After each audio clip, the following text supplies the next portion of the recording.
All right, we are here for session 0, part 2, making sure characters are finished up, possibly a test combat to make sure everybody understands just how things work, and then any other clarifications and questions and answers.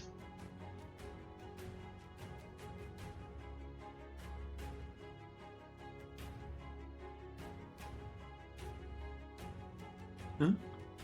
I think I've got everything all set up. Ready to commit terrible actions. So let's start with you then. Let's go over your charms and what they do. Alright, so I've got a Nightcast, which means I can do all kinds of athletic craziness. But first things first, staying alive. For that, I've got Shadow Over Water, 7 Shadow Evasion, and Ox Body Technique. The Shadow Over Water is a very, very basic dodge charm that just lets me ignore all dodge penalties against an attack, but it only costs 1 mote per attack you're doing it, so it's just, I'm gonna throw that in whenever I'm getting hit by a whole barrage of attacks and hopefully not get my defense value worn down. 7 Shadow Evasion lets me perfect evade a single attack. It has the Compassion flaw, so I can only do it in the presence of something I care about. I can't fight for myself, only for my friends. And then the Ox Body Technique just gives me extra health levels so I don't die. And I went ahead and took the ones that, just make it... Don't reduce my penalties at all, and makes it as hard as possible to kill me. And then for attacking, I only have 2 charms that do offense, which is Essence Overwhelming Melee and 1 Weapon, 2 Blows. Essence Overwhelming Melee just lets me turn motes into attack dice, and then the 1 Weapon, 2 Blows adds +1 accuracy and +1 rate to my weapon for 1 action, so I can do some nasty flurries for a very, very cheap cost. It costs very little essence to do that. Then, besides that, I've got my athletics bullshit. This is the part I'm here for. I've got Monkey Leap Technique, so I can, instead of jumping being an action, it's a move. I can just do that, and it doubles my jump distance for the scene. Got the Graceful Crane Stance, so I can balance on anything. I will say the limit it gives for this is that you can balance on, is that a human hair is equivalent, I treat it as if it's equivalent to a 3-foot wide beam that can support 1,000 pounds for the purposes of what I can balance on. So basically I can balance on anything. Except like liquids maybe, there's a different charm for that. And I've got the Spiderfoot style, which allows me to run on any surface. I can walk on the walls and the ceilings. And because I have an essence of 4, I can spend mote to just stand on walls and ceilings between turns. Normally you can only you can run on the ceiling and then you have to drop down at the end of your turn. But I can spend more motes to not need to do that. Then besides that, I've got a few stealth and awareness things. You got the Easily Overlooked Presence method, which means that any attempts to find me will just fail unless you have a +2 circumstance bonus or higher. And so, if I look really out of place somewhere, or, I'm carrying a flashing strobe light, then people get to make a check to see if they notice me. And then we get opposed checks. But if they don't have that, if there's no reason why I would be especially noticeable in a particular situation, then they just don't get to roll, which is hilarious. And then I also have a Keen Sight, which lets me see things that are incredibly far away and incredibly precise, and any awareness checks I make get 2 automatic successes. And I also have Essence Resurgent Awareness, so I can spend motes to re-roll a failed awareness check. That seemed more useful than the types of charms where you add a bunch of dice up front or successes up front. I wanted to re-roll when I screw up. And that's all of them. What about your backgrounds? Yes. So for my backgrounds, I've got Resources 2. My character is... they're kind of like a hunter. They've done well for themselves. They've got like a little village, a little house in a village somewhere that they periodically go back to, and they got a family there. Then besides that, he is a treasure hunter, and so he has a contact who is just a lore master on the First Age. Someone he goes to get information, get stuff translated, and stuff like that. And besides that, he has the various different artifacts he's found. He's had very, very good luck there. He's got a Reaper Diclave, very fast and dangerous sword, some Heartstone bracers, or Calcum, of course, for the non-cast, that boost my dodge and attack value, and a chain shirt to give me some light defense that I can fit under my clothes. Did you modify the stats for the chain shirt for being orichalcum? I believe I did. I will double check that.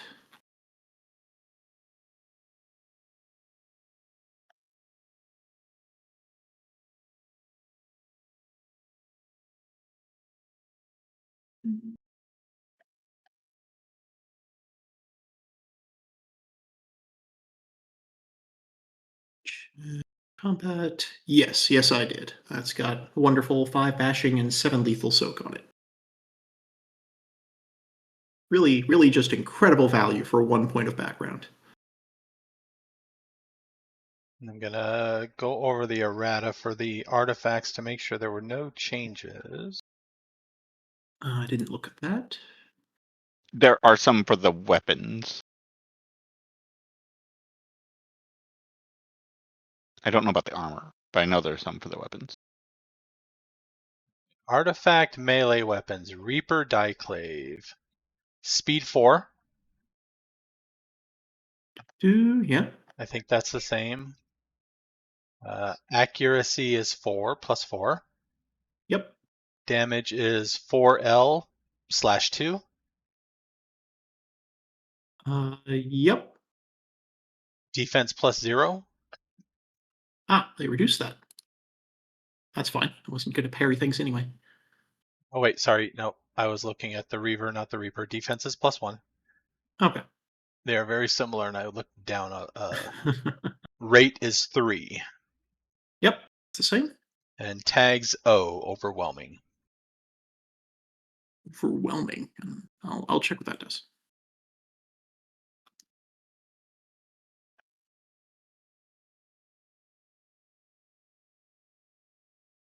Overwhelming is basically anything that will have a number after the slash. It has a minimum damage. That's all overwhelming means. Yeah, that was that too. Okay. That was after the slash. Okay. Yeah. Yeah, I didn't have that written down, but also I knew I wouldn't have cared about it because, I'm a Solar Exalted with, an essence Weapons, your essence is not your minimum damage. Oh, I thought it was. Nope, No, not anymore. That has been errated too. Okay, that's what's going on. That's your basically essence, the overwhelming replaces it, basically.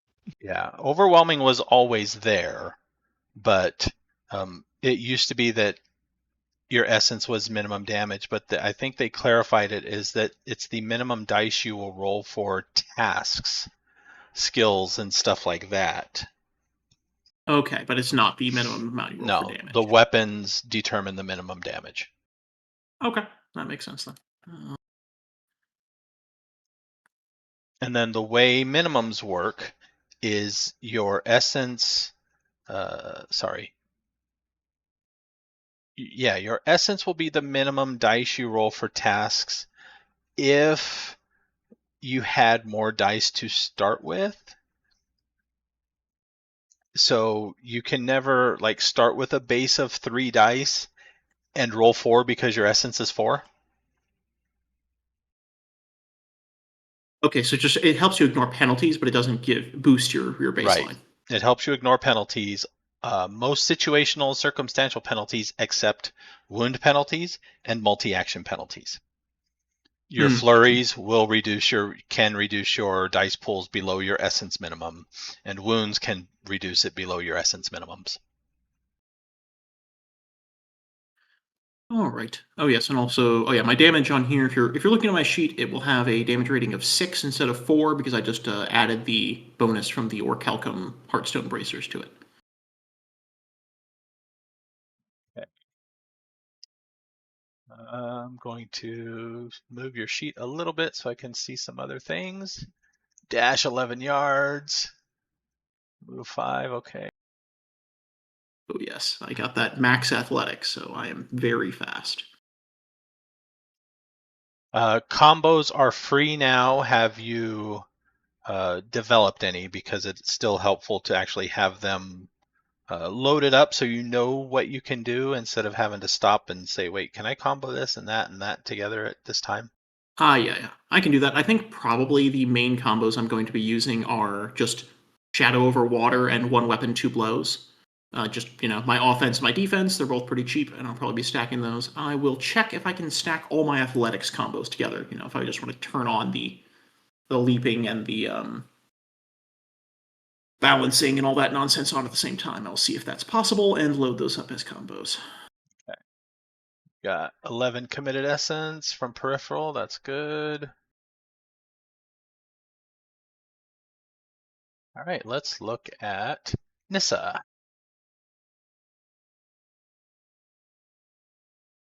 Sure. You kept your essence at 3, 2? At the moment, yeah. Yeah, 3, I think okay. I'm going to keep it. Yeah, because I spent most of my bonus points on other things. So I don't see any extra health, so no ox body, right? no ox body. That is correct. My hope is to not get hit, so it's fine. My hope too. Avoiding getting hit is fine. All right, But I have so some protective stuff. charms. What do you got, and what do they do? I am working through martial arts stuff. The snake, the snake form, which is the snake form is like when you go in that form, you automatically can add my martial arts to my bashing soak damage. So my martial arts rating gets automatically added when I'm in that form. And I can also, with the striking cobra technique, add my martial arts to successes for. Oh, that's for initiative for joining battles and stuff, basically. So I tend to go first a lot if I'm using that one. I also have Serpentine Invasion, which is basically it's a reflexive one that gives a penalty to anybody attacking me, -2 to anybody attacking my DV. So I make it harder to hit me, basically. That's basically what I have for that. The other defensive one is I have a durability of the of Oak Meditation, which basically adds my resistance plus my essence to both my bludgeoning and I keep saying bludgeoning. Is that right? Bashing. No, Matching. see, I knew it was wrong. Bashing and lethal soak. So I can basically, if they do hit me, I have a way to resist, a better chance of resisting with that. Um, the rest of mine are based around her ability to talk to people and to draw attention to herself and stuff. Most of them are more out of combat, although I guess some could be possibly used in combat. I'll have to work through that somewhat. But a lot of it is like Majestic Radiant presence is basically drawing everybody's attention to me. They have to make I think they have to spend willpower to resist or something like that. And that otherwise everybody's attention is on me for like the entire scene, or until I stop doing whatever I'm doing. That ability. Commanding. Wait, hold on. I think I got him confused with the other two. See, I'm getting myself confused. Dual 6. See. Oh wait. Oh no, this is the one that intimidates others and negates any kind of physical or social attack against me. That's right. Da, da, da, da, da. They have to spend a valor or take a valor roll or a willpower roll in order to even attack me if they want to. So they can't even attack me if they unless they make a valor or willpower roll. So that's what that is. And then the authority radiating or respect commanding authority. See, there's so many of these. think authority radiating stance. Did I get that one? No. Okay. Majestic Radiant. When you purchase that charm, you choose. Do they need the Valor roll or the Willpower roll? I was going to ask you about what that really does, because I was confused by like, do individual, like other people usually have Valor? I was confused by this, like minions and stuff, or would they just automatically fail? So Let's I was see a little here. confused by that, because I was like, I don't know how much willpower or valor they tend to have in general when we're talking about this, and what the difference would be between these two. I will go over some. Farmers have virtues: 2 compassion, 1 conviction, 2 temperance, 1 valor. Most Okay, so they do. mortals will have virtues. Okay. Most creatures and mortals, I think, in general, will have more willpower, which is why that one is a minimum of 2 instead of 1.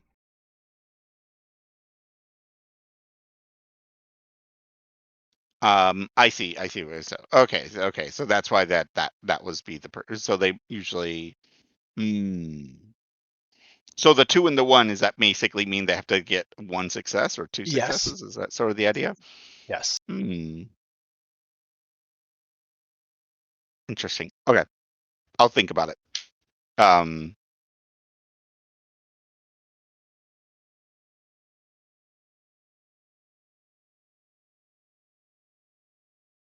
Yeah. Anyways. It's like even. Actually, that might not apply to beasts.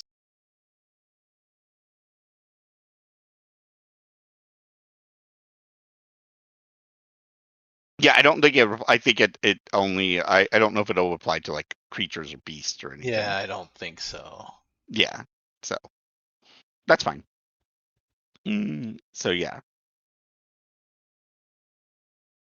A character can spend 3 willpower to just resist the effects of Majestic Radiant Presence for a scene. Right.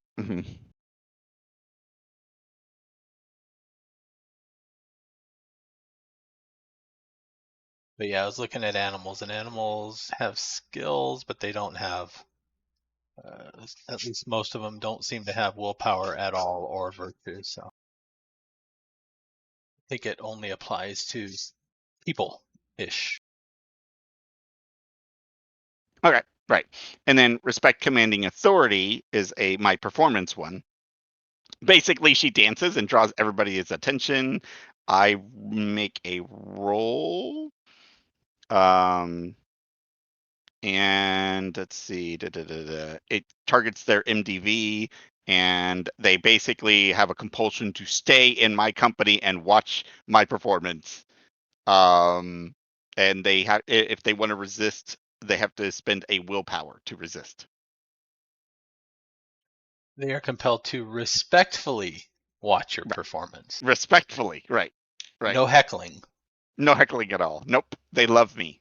See? This is, they love me. But yeah. So it keeps everyone's attention on me. For it could be used a lot of ways. Distractions and things like that could be fun. Like there's a lot of things I think this could be fun for and play around with. I also have the graceful crane stance, which was the balancing on anything one, which I think he already mentioned. So we can both balance. Aha, we're good at that. That's more for her dancing skills too. Like she wants to be able to dance and be light on her feet. So, Hear me out. We ditch the whole, saving the world thing and just start a traveling circus. I think we could manage that. As wide and as strong as a hair, which mhm. means you can stunt. 1 die stunt would generally be running across people's heads to get to somewhere, and with graceful crane stance, you could actually stop on somebody's head without actually putting undue pressure on their neck, I would guess, because you're Mhm. balancing on their hair. Yep, I could literally walk across the heads of every person in a room just to get to a person I wanted to get to. See, that's my thought process. In combat, I could just dance across people's heads. Extreme crowd surfing. Yes, exactly. It's great. What are you talking about? The wise-eyed courtier is a socialized one, and this basically is a long-term. I believe. Let's see. Well, it's instant. Oh, oh yeah, this is one where I changed the entire belief of a society. I literally start changing their belief systems, but I have to be there for a while or something, right? Da, da, da, da, da. Wait. Yeah. So basically, I have to sit there and for several hours within the last year or whatever to basically talk to these people and eventually win them over and stuff, and then I can use the power to force that belief a little bit more into their system. And the machine is So rolling. yes, exactly. So I prime them first, and then I hit them with the charm. And an opposite reaction, the taboo inflicting diatribe, is I can basically um, make something taboo in their society. I change their society, but in a very specific way to say something. This is bad. You should not do it anymore. That is dirty. Yes, which means I can literally make it taboo to dislike Exalted. All shall love me in despair. Yes, exactly. This is how when I thought about my character's belief that she wanted to change how society thought of us.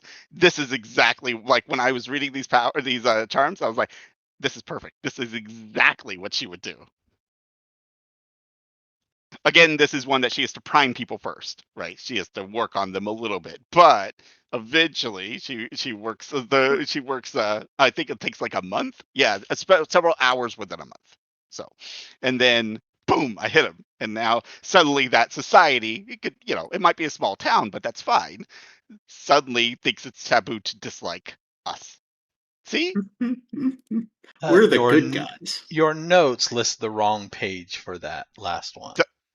It is the page number on my version of it. So for whatever reason, that I don't know why. Sometimes the page numbers are different, but my version of it has that page number. That's why I have it there.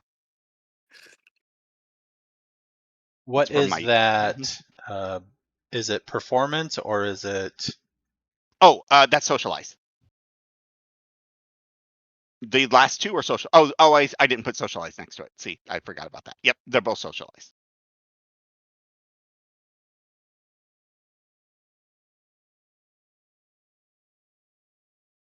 Yeah, it should be on the same page as the Wise-Eyed Courtier.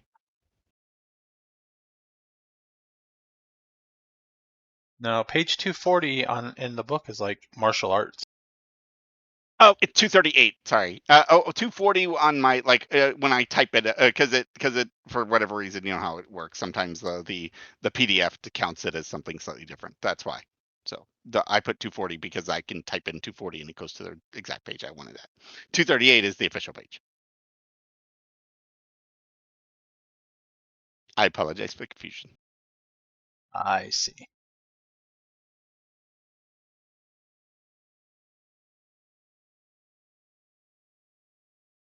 Also, I do But find yeah, it funny that graceful crane stance is not an obvious charm. You can yeah, just you you're can just dancing balance all on the you can on. balance on a human hair, and it's just like, huh, that guy's pretty good at balancing. Yeah, it's like you're really good. All right.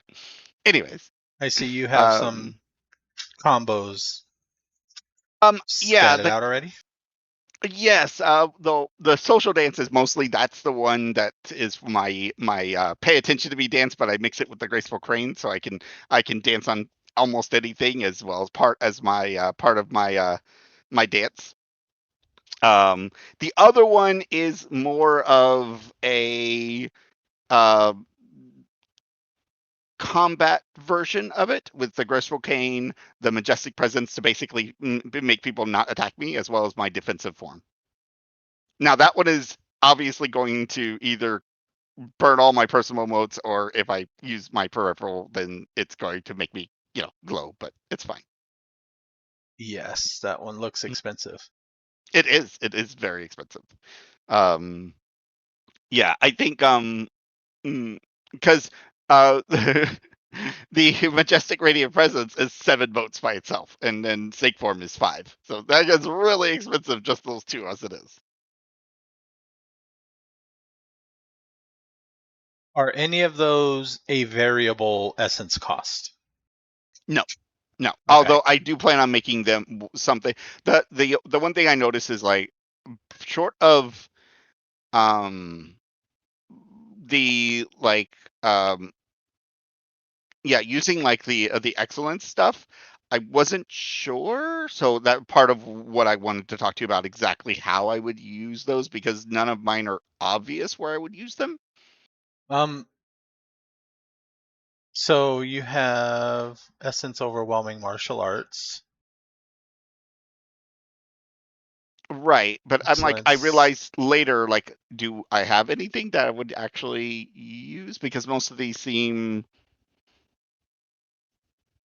pretty set. I mean, short of the Striking Cobra, I suppose I could add that and add more to my initiative if I want. Striking Cobra. Oh no, Let's I see. don't roll. That's just auto. That's just adds to my MA to my auto. Yeah.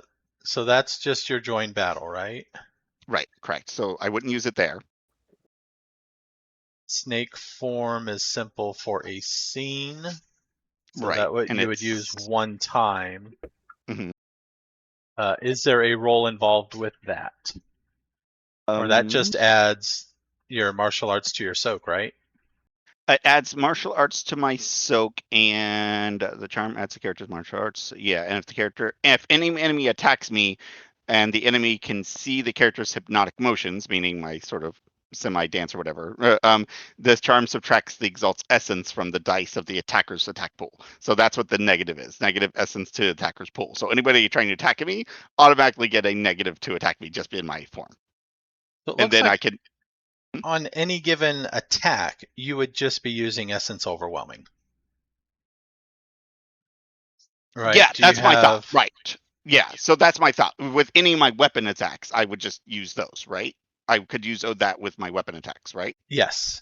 Okay, so So that's you're what I not thought. using two together, so it'd just be one charm for that. Okay, If you wanted to do like combine it with some of the athletics or performance or socialize, if they were combo ability, you would have to. But anything with a variable essence cost in a combo, you have to pay the minimum whether you use it or not. right, So like understood. with the defense, if you had a charm that lets you spend essence one mote per die to defense, and you use it in a charm but you don't actually get attacked, you still have to spend at least the 1 point to activate it.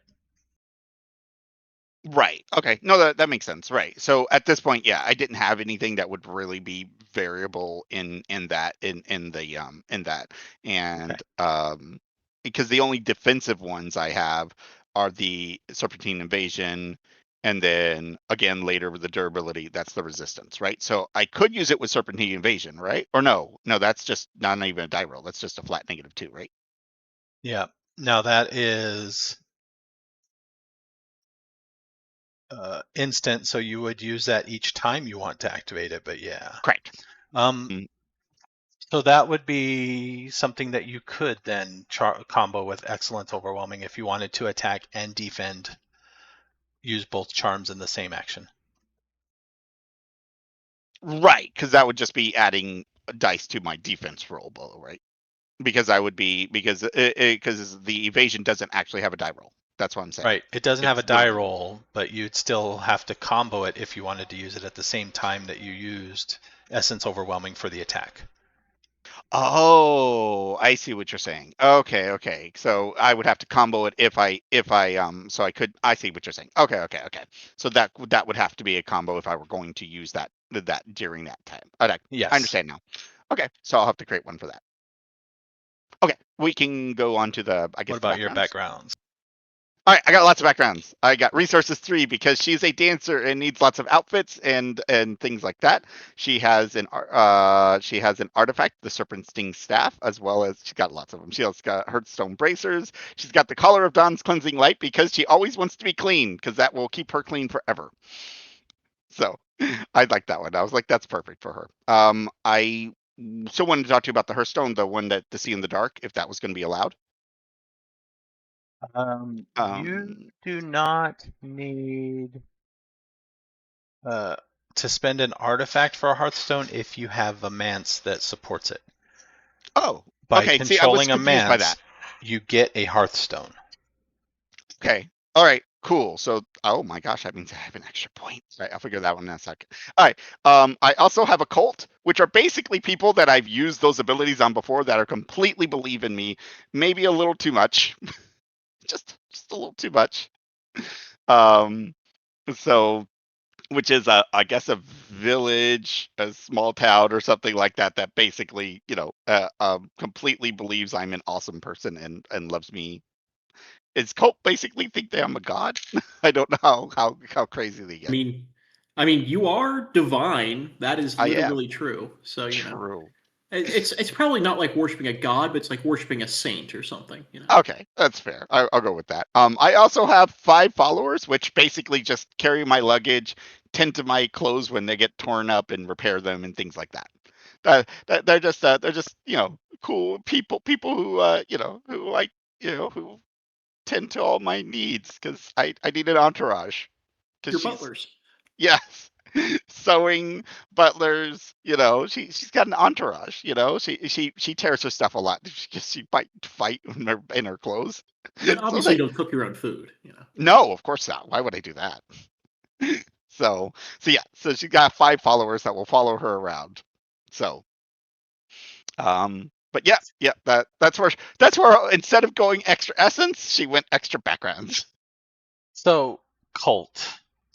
Yes. They are worshippers that you have shown up and done something beneficial to them, Mhm. and they believe in you so fanatically that they make offerings, they set up shrines or altars for you and pray to you. Now, with a cult too, you have members of one large community or several small communities. I Which think I is like the it that several you? small. So Yeah, you she goes have around town several to town. hundred people making daily prayers and small offerings to you. And as long as they do so, you get a point of temporary willpower every morning, and you regain 2 motes of essence per hour. Okay. All right. I like this. Yeah. And These are that's in basically addition to your normal essence recovery. yeah, in part this is where she's used those abilities to hang out. She's also done good things for these people. It's not like she just goes in there and uses her charms just to do it. The charms are just helpful.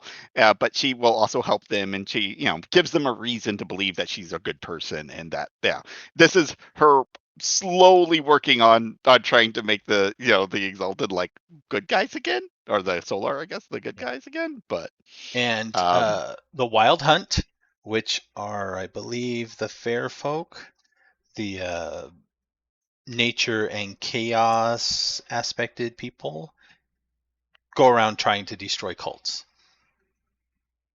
oh, So they how not actively nice. hunt cults, solar cults, to destroy them. Oh, we got to stop those people. That's not nice. Yeah, no, beat them up. Okay, fair. Any other questions?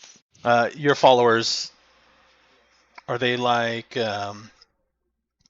camp followers? Do they follow in a wagon? Do they just kind of travel with the group as a whole?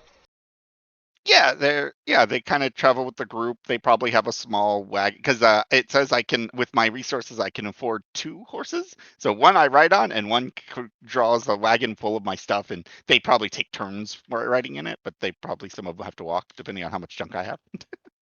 Hello, I'm so sorry. You're fine. All right. Yeah. So Poor, but they are. Yeah. I was just reading. Poor treatment and neglect can cause them to question their loyalty. Okay. No, I treat them nicely. Whenever we are at a place that gets an inn, they will get rooms. I will spend money on them if necessary. So I have no problems with that. So I also, make performances to also get money. So basically, in part, we trade my performances for room and board sometimes, things like that, I imagine. Let's see. Artifacts. You have a serpent Bards, sting man. staff. Yeah, that's the 7-point part staff or something like that. Yeah. And it's the magic So one. errata wise, Pretty sure I have it right. speed 5, Mhm. accuracy -1, Yep. damage +8 bashing /2. Yep. Defense +4. Yep. Rate 3. Mm-hmm. And tags M and O, so martial arts and overwhelming. Yeah, she also has just regular hook swords as for regular weapons if she doesn't want to show off her. And plus those the hook swords do less damage, but they are lethal. So if she has somebody she really doesn't like, she'll pull out those. Is Not it as orichalcum? Oh yes, the serpent sting staff is yes, which I've So added the damage to already. your accuracy goes up by +2 Oh to wait, a forgot about that. to a Yeah. +1. Oh, I did not add that. You're right. Never mind. I did not add it to the serpent sting staff. I added it to the something else, but not that. Oh, what else? +1 defense Oh, so it's a 5 defense. and +1 to the rate. Oh, I think I missed those modifiers in the dieclave. Yeah, that's pretty Is it- nice. Yep. For orichalcum magical material Weapons. weapons, Mhm. +2 accuracy, +1 defense, +1 rate. For Yep, that's melee and gross. martial arts, if it's a ranged weapon, they don't get the rate. Oops. Okay. Awesome. Not bad. Okay. Cool. Glad to hear that. Any other questions? I think Um, that's it. Yeah, I did have committed. That means 10 essence committed. Yep. It's a lot. But that's fine. It's fine. I'm okay with that. So naturally, let me see, I have my essence. Everybody regains 4 essence per hour when at rest, but not completely relaxed. So you can't be doing anything but anything strenuous or whatever. So you can be sitting around a campfire talking, yeah, eating just dinner, chatting and whatever. stuff. I'm still listening. Are you done with me? Because I got to do something. Yes, but I I'm think still listening. I think Okay, am. I will be back in a few minutes. And everybody gets 8 per hour when completely relaxed, which would be receiving a massage, sleeping, meditating, plus any modifiers from Hearthstones, cults, etc. So let's go on to Burke. Okay, Burke is. What should I start by describing first? What is Just like your the abilities? cast? Solar Twilight. And my motivation is peace on Earth. Super achievable. Old man. Yep. So my abilities, I'm like pretty dexterous and I have good stamina. I look really good, and I am like the least interesting person to talk to ever. So, I'm pretty intelligent and somehow pretty witty, even though I suck at talking to people, and I'm very perceptive. The background is basically my character, sort of unknown if they're an orphan or they just got the shit beaten out of them, but for whatever reason, they ended up on the street, and if it weren't for a couple of key things, they wouldn't have survived. That's represented by my background. So I've got the Gem of Adamant Skin. This is like 4 points of my background, so this is like pretty fucking expensive, but it looks cool. Basically, it makes my character lethal damage is automatically converted to bashing before soak is applied. And bashing damage may still convert to lethal damage due to excess damage, and has no effect on aggravated damage. So basically, I've got that, and then I've got some dodging stuff. Yeah. So for skills, my character is like super focused on craft. I have like almost half my points in craft. I've got at least two of every craft. So air, earth, fire, water, and wood. And then I've got 3 in earth, fire, and water. Then I've got 5 points in martial arts, 5 points in thrown, 5 points in dodge, and then I've got 1 point in a couple of other ones, which are honestly kind of there. For virtues, my character has 5 in valor. They have issues running away, like real big issues with that. They don't like that at all, and they like taking the fight on everything. I think that's a background trait. It's like a weakness or something. It's like or the other virtue, I've got a 2 in compassion, so unnecessary because my character wants peace on Earth. We'll get along. Yeah. Sometimes. Yeah, my character's peace on Earth though is like sort of like peace because like Reagan's like peaceful violence Peace or through whatever. strength is where we're going here. It's not quite there, but it's like that's more along the lines of where my character thinks, just because of the We need to acquire peace by getting rid of all the warmongers, namely all the dragon-blooded exalted. Yeah, it's like pretty much that's kind of where my character's mental.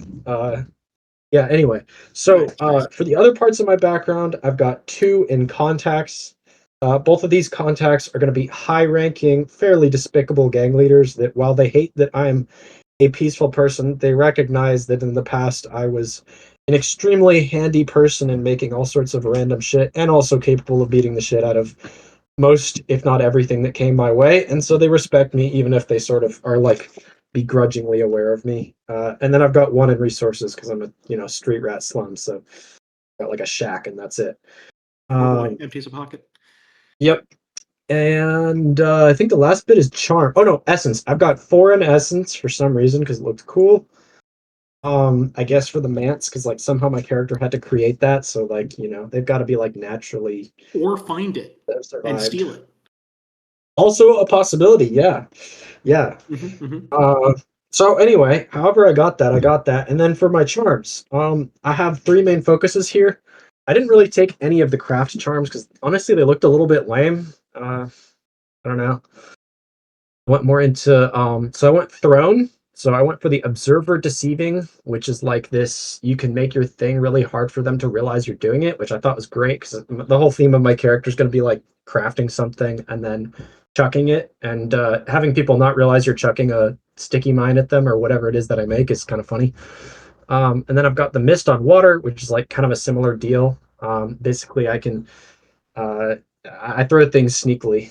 And then I took some fun martial arts stuff. So I'm going with what's it called? Solar hero form. So I chose the end thing I wanted was this thing called shockwave technique, which just it seems great because my character is all about nonviolence. Doesn't mean I can't beat them up. It just means I can't kill them. So this went great with that. And then I go crashing wave throw. So just kind of like a brawler. I think Lil Mac from Super Smash Bros. And then I've got Ox Stunning Blow, and then Hammer on Iron. Those all seem pretty interesting and about to the limits of like what I could imagine for non-violent stuff. Like Heaven Thunder Hammer looked funny, but I mean, it's probably going to kill someone. So, and then finally, I've got some dodge stuff. I really wanted to get the one that's like low like blood, but I just couldn't fit it in. So I just went with shadows over water, 7 shadow evasion, and reflex sidestep technique. So basically, I can choose to dodge something. I can choose to make a undodgeable thing dodgeable, and then I believe shadows over water. Ignore penalties. Yeah, that one, which is like kind of, I guess it's like if I don't have enough essence or something, but I mean, that's just if you're ever fighting more than one guy, just put one mote into that, and it'll prevent you from accidentally getting murdered. It's there. It's good. It's cheap. Yeah, that's pretty much the character. It's a pretty simple character in terms of like equipment, but that's kind of the point. It's I'm a street rat, so don't really have shit. Yeah, that's pretty much it. All right, so you need to fix your essence pool. Oh yeah, I've got So you 11, have, 11, 35, 35. yeah, Assuming that goes up. your willpower is 5, so your personal essence is going to be 17. Okay.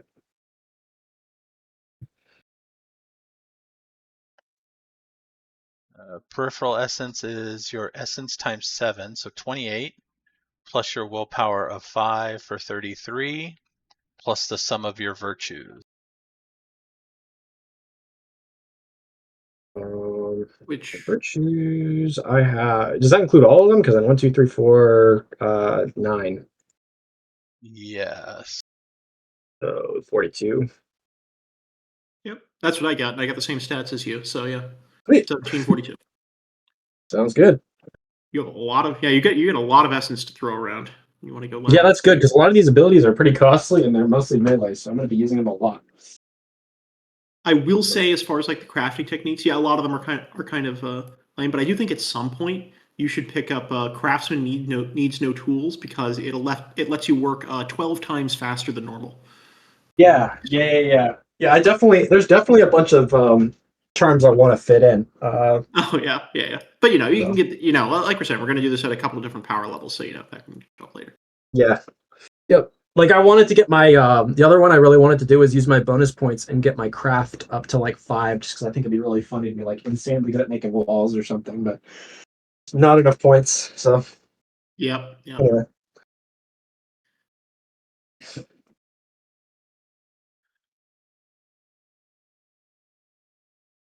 Let's see here.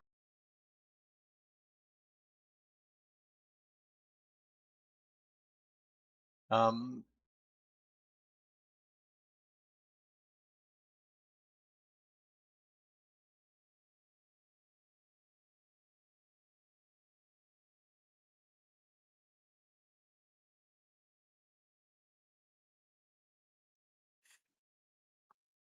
I'm back. Just Cool. okay, did you have any artifacts? No, I might have missed that. Okay. Yeah, he's just got the Mance with the associated Heartstone. I've got the fancy rock. Yep. Um, The shiny rock that makes you impossible to kill. Pretty much, yep. your soak values, which are currently 0. Your bashing soak is equal to your stamina dots. 5 or no 4. Your lethal soak is half of your stamina rounded down. So 2.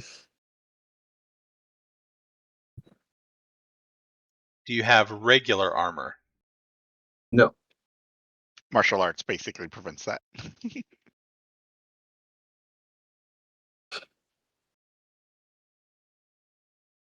At my core, my character's a squishy 18-year-old kid. So So the armor adds to those base soak values. I don't think I included those base soak values with my. Yeah, armor adds to the base values. Cool. That's very good.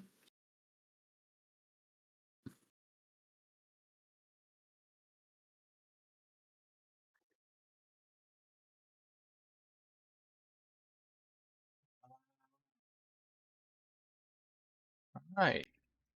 I would ask that you make note of your charms on the sheet. yep, I'll add those. I had to scramble and figure everything out while you guys were talking. So yeah, but I will add those. All right, and that leaves Gunther. Okay. I am. Whew, I don't know what I am. Who am I? A solid. I am a Solar Dawn cast member. The concept I have is a knight errant. My motivation is conquer a kingdom as the first step to restoring the solar deliberative.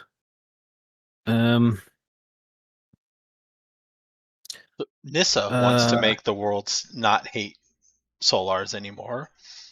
And You want to conquer them. Gunther's character wants to put Solars back into power.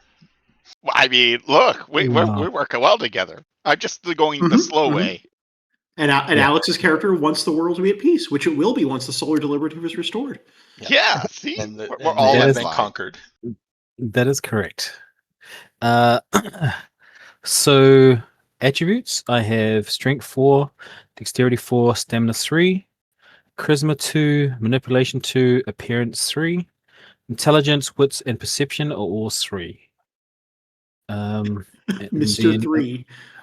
Yeah. I mean, 3 is a good number, right? It's not like It is, yeah. it's not like That's just all things should be. yes. And then for abilities, I am very good at melee. I have 5. I'm very good at throwing. I have 5. And then war, I have 5 as well. In terms of athletics, awareness, dodge, last new stealth, I have 1 point in dodge. And then resistance, I have 5. And socializing, I am 5. And then I have 1 in medicine and occult. I have no idea how this game works. As I was telling Joe, I have no idea how this game works. So I'm still trying to understand it, and I don't. So I'm just playing whatever. I'm trying to build it to the best of my abilities, and then is there anything? What else do I need to cover? Let's see, your primary virtue is valor. Yes. I have a 3 in that. Yep. We'll never run away. And your Well, you virtue might. flaw You is don't tell me. foolhardy contempt. The next would be charm. I was not able to figure out how to use that. Like I was looking at it and it just did not make sense to me. I'm so sorry. I've never played a game like this, so I was like way out of my depth. This is by a significant margin one of the most complex game systems I have played. I mean, I think I've played some more complex ones, but not very many. Yeah, I couldn't wrap my head around it, if I'm honest. Okay. What do you have? So you're not sure what charms you want or need? Yeah, well, because the other thing too is I wasn't sure what role I'm playing in the group. So because you missed that one. Yes. Yeah, because I know the rest of you guys have because I know you guys all have a kind of like a Indiana Jones theme type thing, but I don't know if my initial idea was to be like an older man, but that's not going to work for this.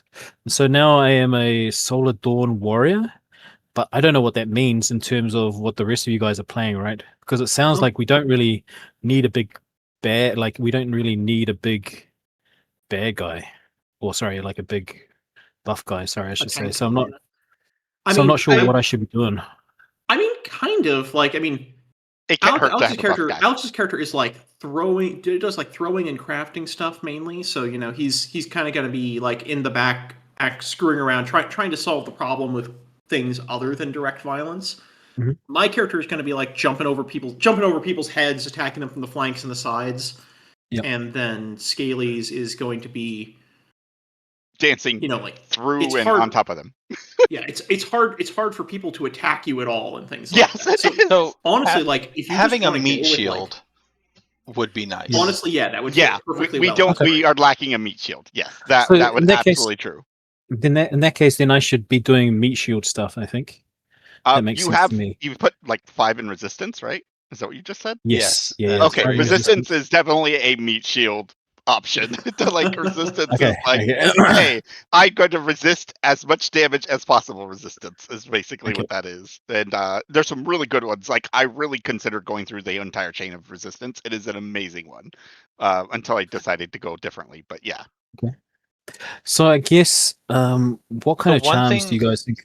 One thing to think of in that case then would be starting with artifact armor.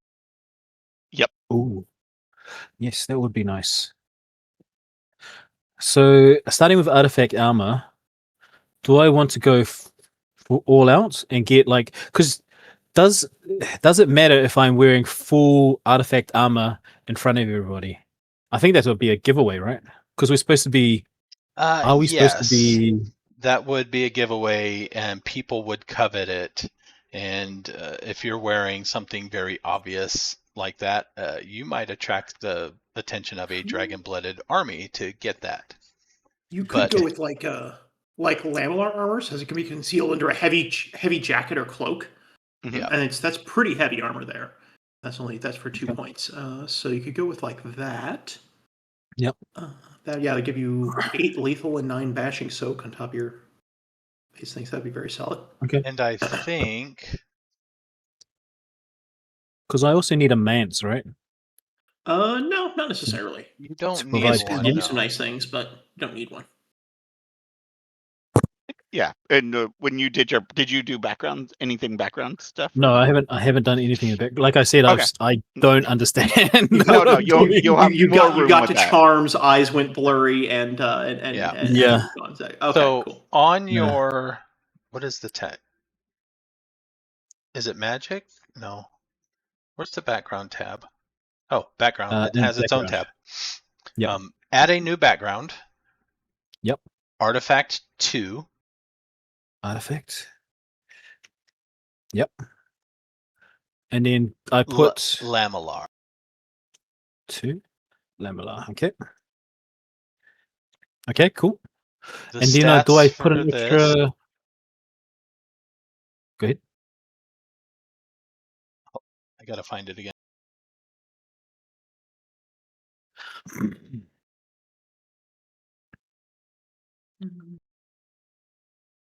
Artifact armor.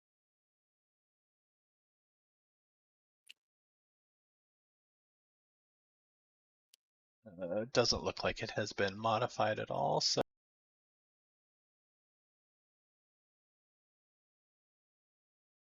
this will go down in the armor section down at the bottom by combat.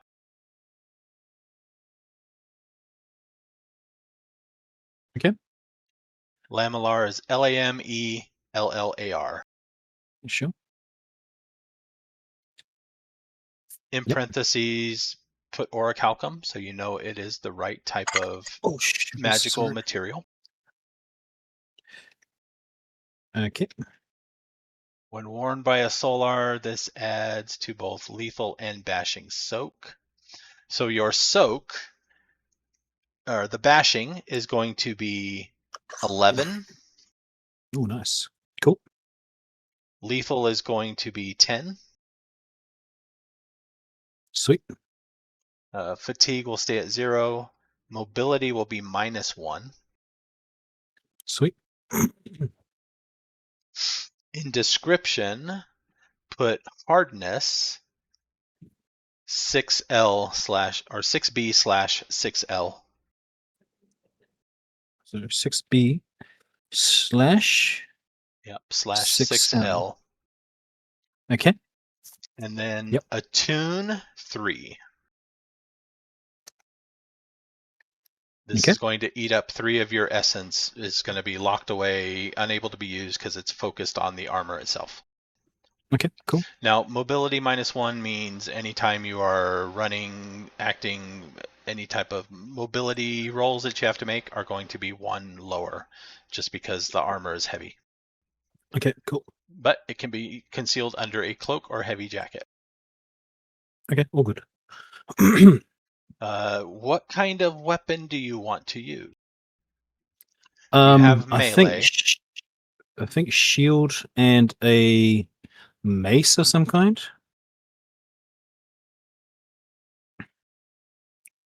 So sword and board, but without the sword. Mason board. Mason board. Mace. How about have a gore maul? Ooh. Is that a two-handed weapon though? It is a one-handed weapon. It is a Oh, nice. hammer. It looks more two-handed, but it is one-handed. Oh yeah, for sure. That sounds badass. So that would be another background line for Artifact 2. The Okay. Grand Gormal, is that the two-handed version? Is that Yeah, what the that is? Grand gore maul is two-handed. Ah, I see. I Okay, get it. so Gormal. It's round and pound is the There you go. How many? If you want to give up the shield idea and go with a two-handed hammer, a Grand gore Yeah. maul is. Can you? If I do that, can I because I'm assuming that the shield gives me some kind of defensive bonus, right? I have to check. Hold on. So if I go to Grand Gormor, is there some way that I can get a defensive bonus, maybe using a charm or something else like that? Oh yeah. Yeah, I there's mean, plenty of charms. that With give you your artifact armor, that Yep. hardness of 6 means that any attack that does 6 or less damage is ignored. Ah, okay, cool. You aren't getting hurt easily, and you'll probably have some other soak stuff with your resistance on top of that. Sure. throw on an iron kettle body and Yeah, Okay. you'll be fine. I So- doubt you'll need an armor or you'll need a shield much. All right. So then, in that case, then let's go Grand Gormor. Okay, so that's artifact 3. 3. Yep. Okay. Give you the stats here in a second. Yeah, I think that one might have changed. I'm not sure. And so then I put 2 dots on that one, right? 3 Next to it. The That's 3, Gormal would 3. be 3. Mhm. Yeah, 3 Grand dots. Gormal. Okay, cool. Make sure, if you have the grand on it. So Grand Gormal. Sweet. It needs a Alright. minimum strength of 4 dots. I'm assuming you have that. I have 5. Yeah, Oh no, you're sorry. good. No, I have 4. I have 4. You're fine. So Okay. you're good. All right, Grand. It does take Okay. 8 to Gormal. attune, though. It's expensive. Yeah, it's going to use a lot of your essence, but the damage is going to be huge. Insane. Okay. It's I'm insane. putting together a charm list. I'm gonna throw on summoning the loyal steel that lets you, basically like summon your weapon to your hand when you need it. Oh, Because damn. otherwise, that is going to be the most obvious thing in the universe. Oh yeah, you definitely Yeah. want that. Yeah, because this Yeah. thing is. Can I crazy. summon the armor as well? Yeah, it would take another 2 charms to do, but you could do that. Mhm. Okay. All right, so Yeah, because I have no idea. in the combat section, You've got the Yeah. armor is concealable with a heavy cloak. I think you should be fine with that. add a Yeah, weapon. if you wanted fancier armor. Go ahead. So add a weapon in the combat section. Yep. Type out your Grand Gormal. Yep. The speed is going to be 6. Yep. The accuracy is going to be +2, so a total of +2. Yep. The damage is going to be 16B bashing? /3. Yep, 16 bashing /3.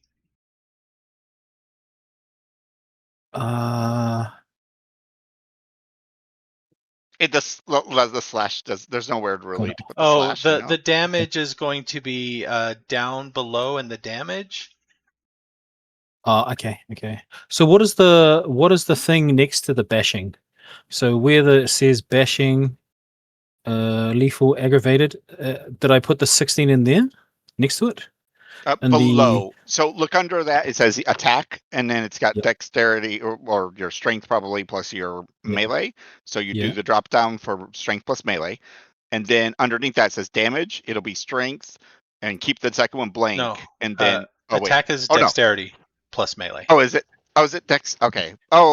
Dex is always your Yeah. thing. That's right. Dex to attack, strength For And the damage, bashing, right? Yep. the first line is going to be strength. Yep. The second line leave blank. Yep. And then in the number drop selection, do 16 there. Yeah, the Okay. plus. It says plus. Yeah, that's your Yeah, your gotcha. damage. Sweet. Now defense. What is that? All right. So defense is how many dice you add just with the weapon in general when the people are attacking you. The Grand Gormal normally gives you a -1, but since it is a magical weapon, it's +1. So the net is 0. Oh, okay. Okay. And range. No, rate. Range is 0. It's not a thrown weapon. You're not Sweet. throwing this thing. The rate, that last number, is going to be 2, which means on any given attack action, you can flurry and do 2 attacks instead of 1. Where do I see that? The last number. It says rate. Rate. Well, It's The- a little sorry. off kilter. Yeah, it's a little off kilter. How By do I find that? by default, the rate is kind of on the second line of the text, but if you widen your character sheet, it will be in the right spot. Okay. But right now it's listed as a 1 by default. Just make it a 2. Okay, cool. Okay, all good. So on any given attack, you can do a multi-action attack and do 2. Yep. The way so attacks in general, or most tasks in general, are your attribute plus your skill. Okay. So for you, let's go to your statistics page. It would be dex of 4 plus your melee of 5. So you'd be rolling 9 dice in general to attack. Okay, cool. If you multi-attack, you could do 2 as a flurry, which would Yep. mean by default you lose 2 dice on the first action. So from 9 it'd go down to 7. And then any action afterwards, you lose an additional 1 die on each one. So it'd be 7 and then 6 dice for your second attack. Okay, cool. The benefit of flurrying and doing multi-attacks is that each time you attack the same opponent, their defense gets progressively worse too. Okay, sweet. So if you can land more hits, it makes it harder for them to defend against successive hits. Okay, that's cool. Okay, all good. So that's how that works. And then there is, you made your macro, right? For dice rolling? I think so. Yes, I believe so. So like on that, if you did two attacks, your first one would be 7, which I just rolled and got 4 successes. There's more to it than that. The defense value is what we're comparing it or subtracting and things like that. But that's generally what you do. And then for damage, if you do hit, I'll walk you through this. Let's say, go back to the combat page. Okay. Hit the damage button. It's going to start asking some questions. Bonus dice. So bonus dice. In this case, you had 4 successes, so you have 3 extra because you need 1 to hit. So bonus dice, you would add 3. Okay. And then hit the OK, and it'll ask another question. Bonus successes. Right now you have none, but if you had a charm that would add bonus successes, you might have some, so just hit OK. Target soak. Let's say for this instance, the target soak has a soak of 8. And then hit OK. Minimum damage. Your minimum damage for this weapon is a 3. Sweet. Okay. So out of all of that, you got 7 successes. That means your target just took 7 points of damage. Okay, cool. Which probably incapacitated him. Okay, all good. I don't understand, but once I see it in action, I think I'll be a bit better. Well, let's go back to your statistic page real quick. Could you send me like a screenshot of what your skills are like? I'm trying to put together a list of like good charms for you, and I'm wondering what your other favorite abilities are besides. Abilities. You know what? Yeah, your abilities. Can you just access my? Can you give them access to my sheet? I will do that. Oh, okay. Please.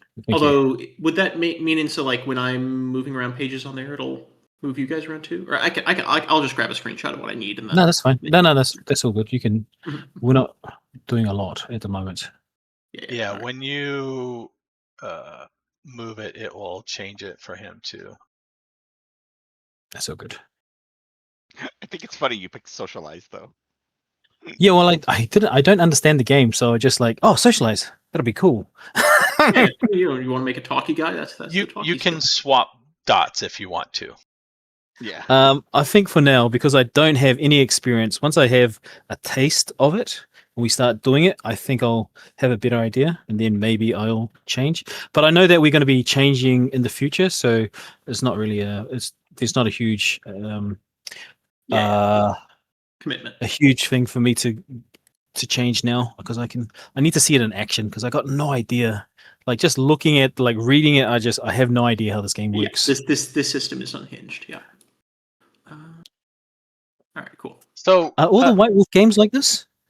The basic This one is- mechanics this of one is- dots, rolling d10s for how many dots you're adding is generally the same.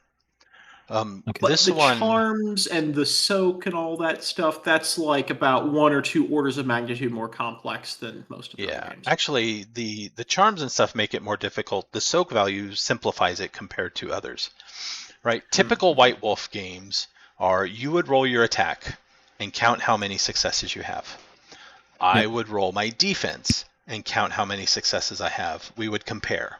If I had more, your attack misses. If you have more, your attack hits. Then you would add your bonus successes, because you always need at least 1 to hit. So any extra you would add to your damage and roll those dice and get a success value. And then I would roll my soak value and compare again. If I soaked more damage than you did, I took no damage. This one here, I have a static, everybody has a static defense value.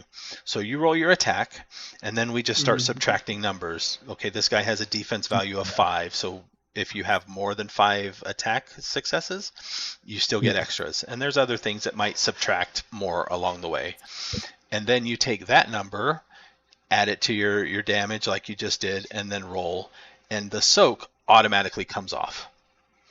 Okay. So yeah, you're reducing the number of rolls that need to happen. Yeah. Making more things just automatic numbers. But also, if you hit, you will automatically do at least 1 point. So even if you hit somebody with a soak of 40, most people, as long as you do hit, you'll do at least 1 point of damage if you get a success, or you'll roll 1 die for potential damage, I guess I should say it that way. In your case, you would roll 3 with that weapon. If something had a huge soak, you would still roll at least 3 dice for damage potential. Yeah. Okay. You still might end up doing no damage, but you could still do up to 3, even if you're hitting, a mountain. Okay. So I kind of understand. I understand what you're saying, but then when I think about it, I'm like, what is it? we're gonna need to do a test combat. That is absolutely necessary for this. That was 5 of your background points. You have 2 more backgrounds. Would I spend those? There's a list on the. Over. Do you have the page up or the book up? Yes, I got the book. What page were the backgrounds on again? Backgrounds start on 110 of the book page or 112 of the PDF page. There are allies, which are people that can help you out. Artifacts, you already have a couple artifacts, so you're good there. Backing. Backing so that's like is your like faction. If you're in a guild or an army, you have the backing of a powerful organization. You probably won't in this case, or shouldn't in this case, I guess. Yep. Contacts are people that you can reach out and contact for information. But it's like trading favors. If they help you, they will expect help in return. Yep. A cult are people that worship you. Ooh. You have shown up and helped people out, and they worship you and make offerings, and because of such, you get your essence back a little quicker. Okay. Or potentially, I guess at one point you don't get any essence, but. Yep. A familiar is like an animal or something that follows you around. Followers are people that follow you around and help. Sweet. Influence is you are racking up some fame. So some people will pay more attention to you, or they might recognize you when you go into places. Okay. Mance is a magical node that you have tamed. Resources is money and wealth that you have obtained and acquired. A mentor is a person that can, guide you. They teach. They are a patron. Okay. And I think that was all of them. Also resources. Yeah, resources basically is a dot value. At one point of resources, you have an apartment or a hut. Basic equipment, no riding Sure. animal, but you might have a pet. At 2 dots, you have a comfortable cottage or apartment. You might have a poor riding animal type of thing. Okay. I think what I might do is put a dot into Mance, and then maybe a dot into. Are we bringing followers with us? No, right? Scaly has followers. Scalius, yeah. Got Okay, so the butlers followers. and tailors follow her around.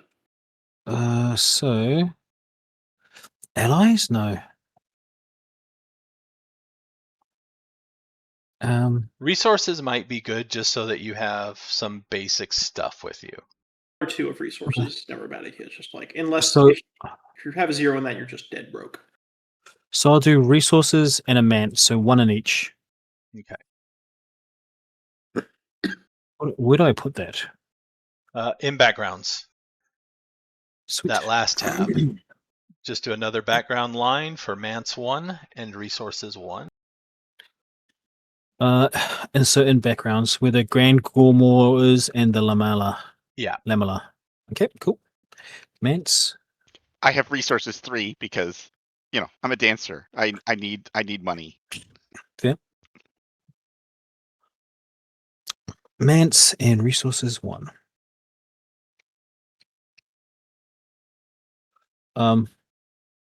Can I have the Mance as my house, or is that it has to be separate? No, the Mance is like a kind of like a wellspring of magical energy. Mhm. I mean, you can camp out there, but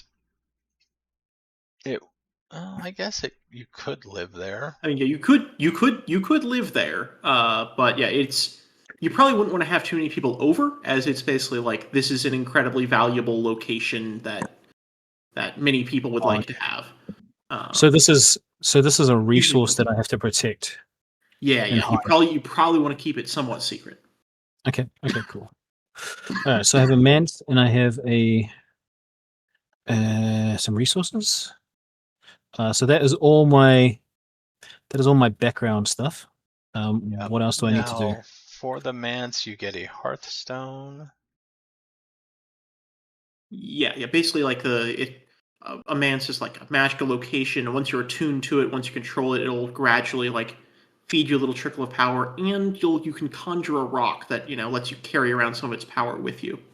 Oh, cool. Can I put that into my Gore hammer? I believe so. Yeah, it probably has a Hearthstone Yes. slot. Let me see if it has a slot. I'm pretty sure it does. See, Oh, there aren't nice. a whole lot of 1-dot Hearthstones. Oh, but there is one that gives you like +3 to medicine rolls. Like I noticed you had medicine on there. Did you want that Oh, to be sweet. a thing you're good at? Yeah, why not? Yeah, sure. Throw a Stone of Healing, which gives you So that 3 is dice added to all medicine rolls. Stone of Healing. Yep. Stone of Healing. So when you heal somebody, you get 3 extra dice. Aspect. The wood. Oh, Wood. Yeah. Rating I assume 1. that's what it's asking. Yeah. rating is 1. Effect Plus 3 dice so- to medicine. plus 3 to medicine. Sweet. Okay. All right. So that is socketed into my whatchamacallit? Yeah. My gore hammer. Gormall, sorry. This is your Gormall of treating wounds. It makes Yeah, you much better at that. I give them the wounds and then I heal them of the wounds. Mm-hmm. Okay. Just having a Hearthstone embedded in the weapon, anytime you are in contact or holding the weapon, you are considered in contact with the Hearthstone. Normally, they have to touch your flesh or be in a socket on something that is touching your flesh in order to give you the essence benefit. Oh, okay, cool. so you probably don't want to put that in your hammer if you want to be able to like treat people without bringing out. You might actually just want to keep that one in your pocket, maybe. Okay. Oh yeah, so I'll do that then. I'll just keep it in my pocket. No, Or- sorry. like I'll put it onto a what are those things that wrap around your arm like a piece of jewelry? A bracer. You can get a Hearthstone bracer with freebie points. Sure. It is an artifact those rating 2, fantastic deal. Yeah. and that Oh, way you can excellent put thing them there, there. Brush, by But the we can get that in a moment. Sure. Let's see. Your freebie points. You get 18 of them. Oh, nice.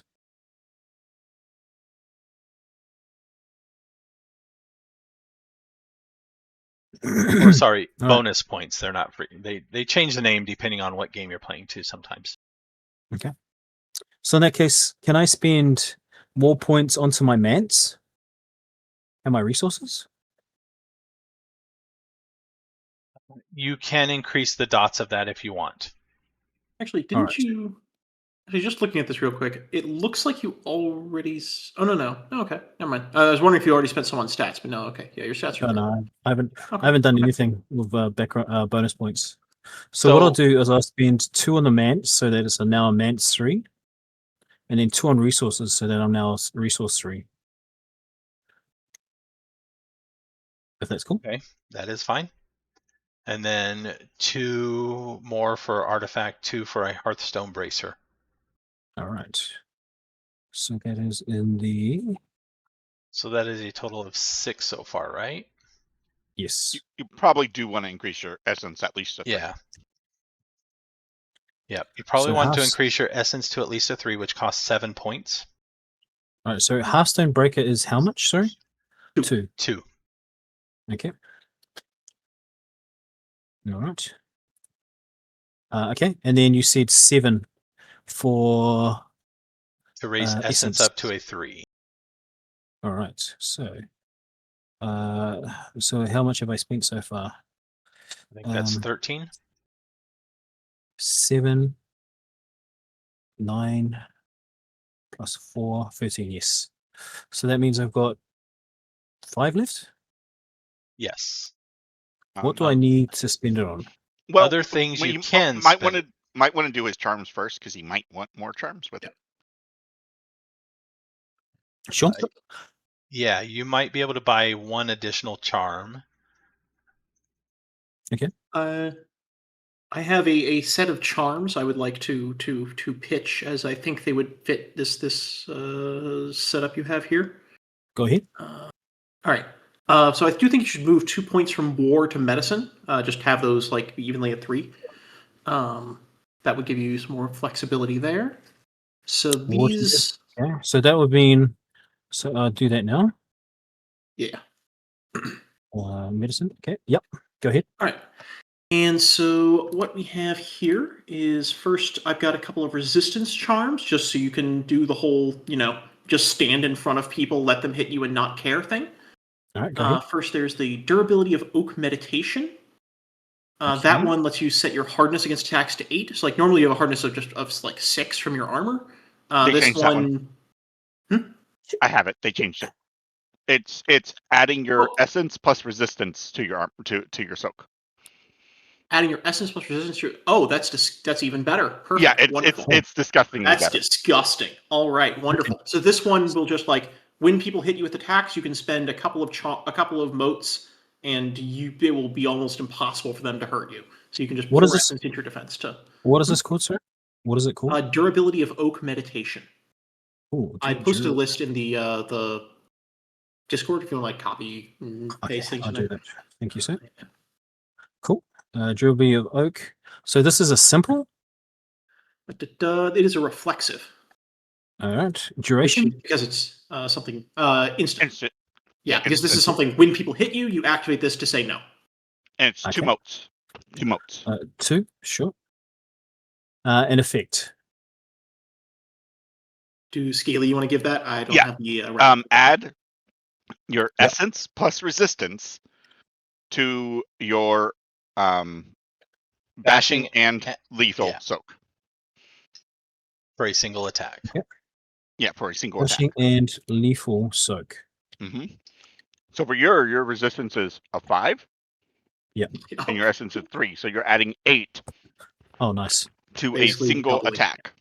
So if somebody Nice. hits you, you can add, and this happens at step 7. So the steps we haven't really gone over, but make note this happens at step 7 because the steps do make a difference. Okay. Iron skin concentration.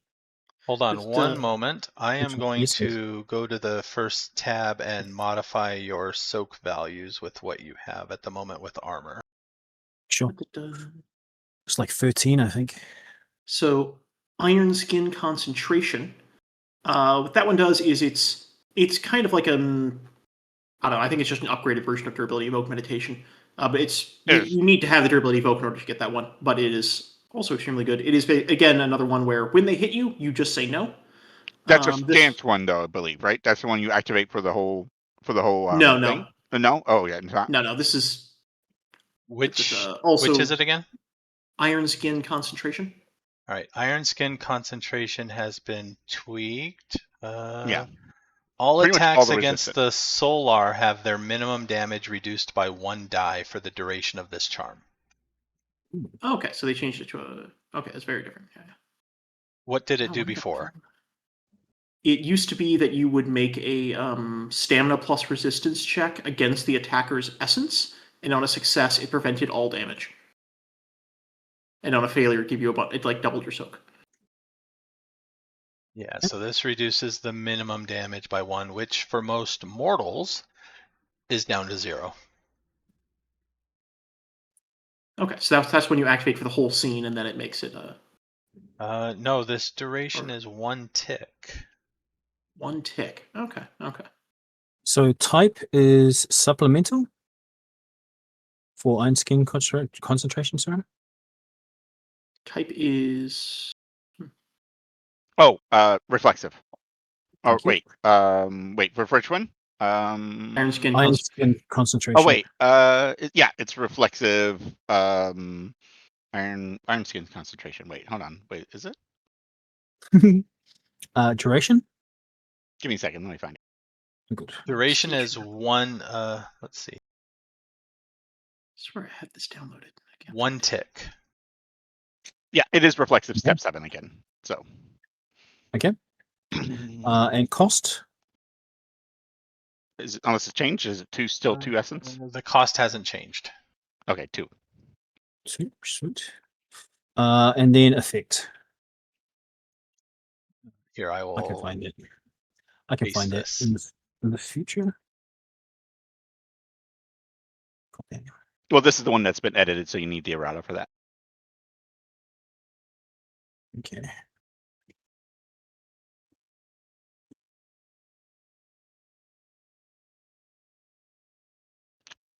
Oh, the iron kettle body. That's the scene one. Okay. but that one doesn't work with armor. Right. Right. So the next That's one is Ox Body Technique. Ox Body Technique. That one will. There are 3. It just adds extra damage levels. It'll either make you. It has like 3 different options. You can either add 1 extra damage level where you don't take any penalties, so it doesn't, or you can add 2 damage levels where you take medium penalties, or you can add 3 damage levels that have high penalties. Basically, Probably doesn't know what that means. Yeah, no. Yeah. I was going through that and saying, wait a minute, this is incomprehensible. Basically, you can either use it to make it so that when you have some wounds, you don't take penalties for those wounds, or you can make it so that you're really hard to kill. And just which one of those is more important to you? Do you think? Like, do you take a few hits and you want to be able to be at full fighting strength, or do you want to be really hard to finish off? I'm gonna have to look at that. I think. Here, okay, let's look at this. Let's go to the first page real quick. Sure. So down here at the bottom for the damage track. Yep. If you take 1 point of damage, you mark off you're at -0 penalty for 1 point, and you count downward. Gotcha. Ox Body gives you what, 1 extra -0 box? Okay. Or a combination of -1 and or -2 boxes, right? Okay. So it adds more boxes that you take, and you keep counting downward. So right now, if you take 2 boxes of damage, you're at -1 die for attack. If you take 3 boxes of damage, you're still at -1. When do you die? When you are incapacitated. which is that last box down there at the bottom. Oh, okay. And Alright, so that is that not makes death. That's just incapacitated. Dying is like even harder after that. Right. Okay. So if you run out of boxes, then you're incapacitated. Okay. Yeah. So So, summoning so the Lord adding more Steel- boxes helps because you don't die as quick. And Yeah. Ox Body is one of the few charms that you can take multiple times and gain even more boxes. Sweet.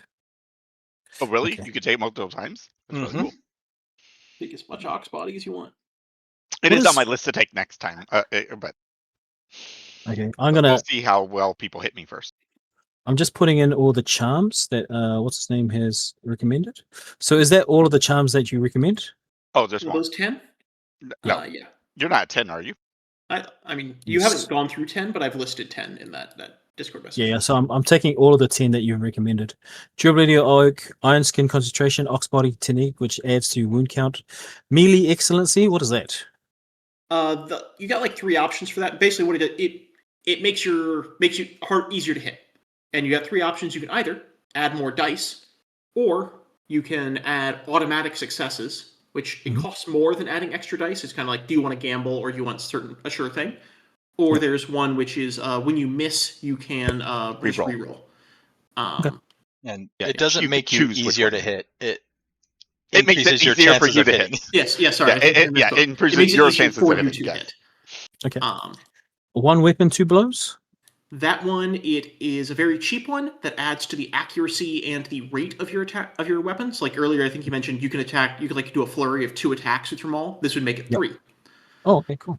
Yeah, it's a just a very cheap one that makes you a lot better at fighting. Hold on. 1 weapon, 2 blows. Did I change that one too? Call the Blade? That's just summoning my blade, right? Oh, they did change it. Okay. Yeah, they Call the changed. Blade. That lets you like if your weapon is nearby within reach, you can make it fly to your hand. But it's also you need to have Call the Blade in order to take Summoning Loyal Steel, which lets you just draw your weapon out of thin air. Call Oh, the nice. Blade Okay. is if you are disarmed. You can summon it back to your hand within essence times 2 yards. So at the Sweet. essence 3, that would be 9 or 6 yards away. You can bring it back to your hand. With the other one, you can summon the Loyal Steel. I think you spend a mode of essence or variable modes of essence to send it to another dimension and then bring it back to you. Oh, Or you sweet. could leave it at home and Yep. summon it to your hand when you need it. Ah, okay. Yeah, I like that. Okay, cool. So That way that's you one can of the fight with things, your- if you're ever captured and they take your weapons and lock them away, not you. All right, cool. And then Wild Reveling Approach? That one, because you took Socialize, I threw that one in there. It basically lets you start a crazy party. It lets you nice. pick some kind of emotion and just make a whole bunch of people go crazy with whatever that emotion is. You know, like I remember anger reading or that one. fear or whatever. Nice. Okay. Third Excellency Medicine. What does that mean? That's in order to get wound mending care technique, which is like lets you heal like vicious injuries in Prereq. really It's a prereq. quickly. You need to have a medicine excellency. I recommended the third one as like this one that lets you reroll if you fuck up. But you could also take one of the other two. It's just like add extra dice or whatever. Yep. Yeah. Okay, cool. So I'm happy with that. I am done. All right. Well, so- you still have Well, I need some to put- extra bonus points. Is there another one that he could spend on that you think would be useful for him? So it's like 5. So I've got 5 points, right? I think Right. it's So in if you 3. wanna go It with would cost war- 3 to give you another. Oh wait, willpower. He could also spend on willpower. You could spend on willpower. For war, that's like the commanding armies one. One thing I just thought would be funny is mob dispersing rebuke. Basically, what that lets you do is if you're looking at a military unit that at least one that isn't very well organized, or just like a group of people, you can just tell them to fuck off and they will. They'll basically just like panic and rout from wherever situation they're in. I guess is it important for me to have it now, or do we think we're going to be necessarily. facing a lot of army We have- guys? We don't know. I don't know. I was just looking through like the charms that match the skills you took, and I thought that one was funny. Okay, that's cool. Do I need anything else really? I mean, that's what, 2 points. Well, 1 point for every extra willpower, right? So Yeah, an extra point or two of willpower wouldn't be bad. So you still have, what would we say, 5 bonus points left? right, he starts at Yeah. you have 5 willpower to start with. If So if you I put those wanted, 5 in, that would uh, be all. That'll be 10 willpower, right? Oh, that's You yeah, could an do that. Yeah. extreme. I mean, willpower is like you can spend it, just get like advantage on rolls and shit. yeah, That's what I'm it would doing. be good. Or another thing would be like 1 willpower and 4 more for or 3 more, I guess, for Oxbody, because Oh, you that's could one do of your another ox body. Yeah, favorite. you You're can always right. get more ox body technique. Yeah, you could just continue. Yeah, you are. If you, Right. yeah, taking damage for you would be like whatever. Okay. Or in this case, So I 2 will- points of willpower, because Oxbody is favored, so it only costs you 3 of your remaining 5, which Oh, leaves yeah. you with Sweet. 2 more points. All right. So that's what I'll do. I'll get another ox body, and then I'll put 2 points into willpower. So I'm at 7 willpower. So 1 weapon 2 blow used to increase your rate by 1, which would let you make an extra attack as a flurry, but with less dice, fewer dice, because it's a multi-action penalty. Now you just once you've made your roll and they've made their defense and you figured out the thing, you calculate your raw damage. You go through their applying their hardness, soak, do your damage, and then you do that whole step again. So you So do it's your damage literally twice. Oh, okay. okay. It's literally just 2 blows. Okay. Yeah. Oh So my it Okay. God. turns 1 attack It's into 2 damaging attacks. oh, All that's right. Cool. even. That's rough. So it Actually, got for your improved. damage, that is your with the amount of damage that you do. Oh my God, that's painful. All right. That's cool. Okay. So I just shift everything down here.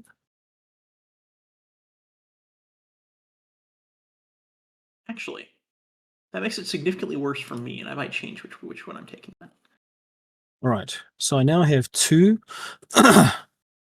Oh wait, no. I need 1 more. So I add 2 wounds to my wound track now that I've got 2 ox body techniques, right? It depends 2, on what levels you want to right. add. If you want 0, like a -0, Yeah. then it'll be 2. But if you're okay with a -1, then you could get 2 -1s added instead of 1 -0. Ah, gotcha. Do you see the difference there? Yeah. So So I've do got you 2 ox body techniques, so I would have to spend those 2 to get another 0. Is that correct? Right. It's either 1 0. Well, no. It's 2. It'll be like it's a 0 per each one, right? So you took it Okay. once, you can get a Yeah. 0. Take it again, you get another 0. All Or right. you could take 1 to get a 0 and 1 to get 2 -1s. Do you see? Gotcha. Do you see the Yeah. difference? Yeah. So I'm just going to I'll take the extra zeros. okay. So you got 2 extra 0s. So you have 3 zeros, right? Before Yeah. you even get to your -1s. Okay. Yes, that's correct. Mm. Okay, cool. Yeah, So so you I'm can like, take a bit more of a beating before you start to feel the effects of the beating. Yeah, you Sweet. take 3 points of damage before you even start to take negatives. all right, nice. Very Okay. very tough character you are. Plus what is his soak actually? It I don't know. How do is I tell? 14 bashing and 11 lethal. Jesus Christ. Okay. Wait, And is then that That's good, right? before his that's before his resistance charm, right? that's before the charms. Oh my God, you can add 8 to that too. Yeah, you are going to be so hard to hurt. Oh, good. That's good. I'm happy. All right, cool. Well, then what else do I need to do to complete my Alright. character? Another thing would be which we can do in chat to figure out certain combos that you might want to activate, because normally you can do 1 charm per tick per action. One simple charm, Yeah, right? They've changed it, right? They've changed it on the edit. Hold on. Where's the combos? Yeah, it's still only 1 simple, but you can combine simple with Combo, okay. yeah, and because they want people to use the reactions more, so people were so paranoid about not using about it that they basically weren't using the reactions anymore. So they basically adjusted it.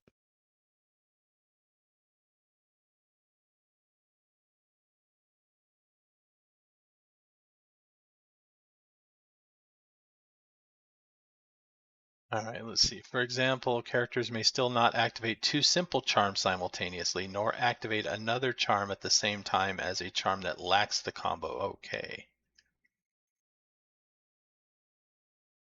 Right. So the main limitation is the simples. Yeah, so reflexives happen when something happens to you typically. There might be other reflexives that happen when you do something. Supplemental is when you do another action. Like you might have the medicine excellency or whatever is supplemental to medicine. So your action you're actually doing is medicine. You get to use the medicine charm with that because it supplements it. Some supplemental charms are variable, like the crafting charms. You have to choose which specific craft you're supplementing with each charm that you're picking. But I don't think you have crafting charms, so. All right, so let's do this. We'll go over combat again. Oh, he just went away. So maybe wait a second for him. He just said be right back. Oh.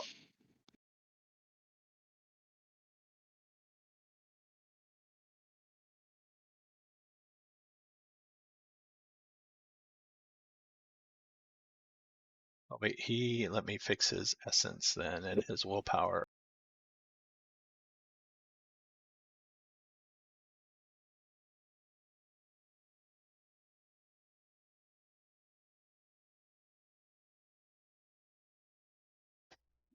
He had 3 essence, right? Yes. And 7 willpower? Yes. Yep, he's like me. So 16 personal. Should be 37 peripheral, unless my math was wrong.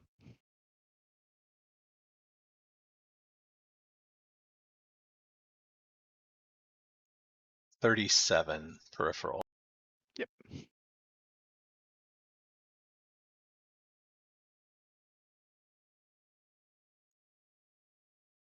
And then he had 3. Oh, let's go over his artifacts then just to make sure.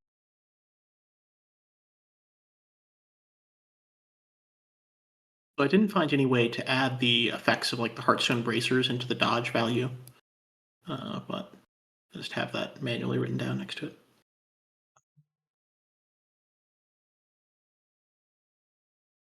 Yeah, I don't.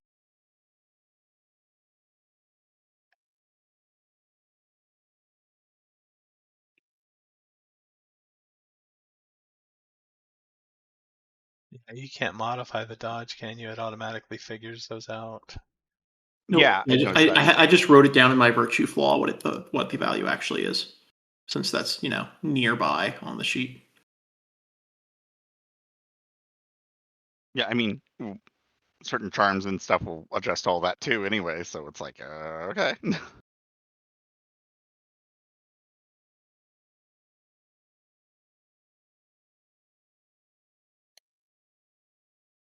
Let's see, 4 motes for the Hearthstone Bracer.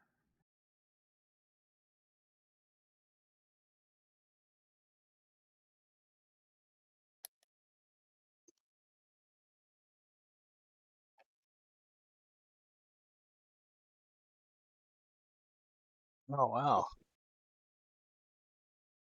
Wearing a Hearthstone Bracer also increases your damage of your attacks by 2 dice. Yes. Yep, Heartstone bracers are ridiculously good for how much they cost. So his Grand Gormal is now plus 18. That thing is ridiculous. I don't think I have any chance of surviving if that thing touches me. Yeah, yeah. That's what I don't think so either. Right, so that's 4 plus a tune of 8, so that's 12.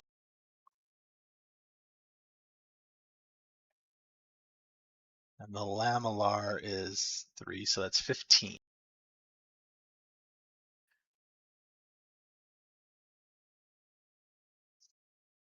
So that's probably leaves 22 peripheral.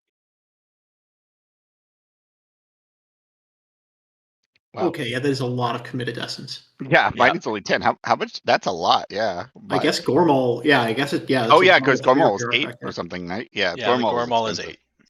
Yeah. That Yeah. yeah, that tracks. That makes perfect sense.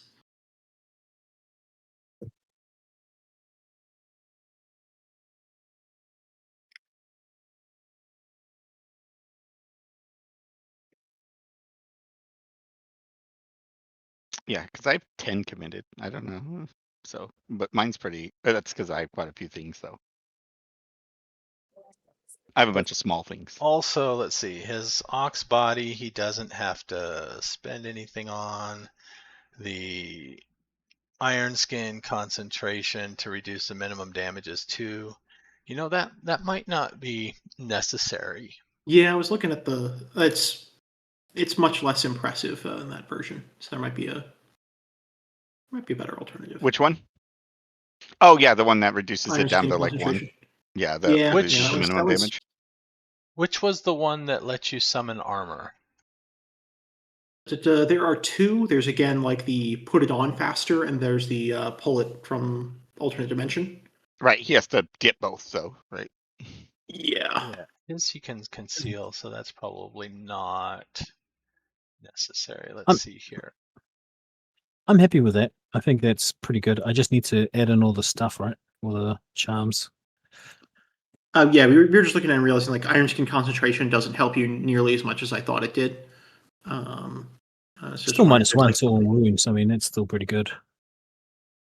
-1 to the minimum damage, right? Yeah, To the yeah, minimum yeah. damage, right? So it's yeah, not, it's like, it's not but terrible. also it's like you don't necessarily have enough essence. You really want to spend it on that. And Yeah, just- you burned a lot of essence. like, honestly, it might be better if you just thing. replaced with another ox body technique and just got Hun- more wounds. Get a Hungry third one. Tiger.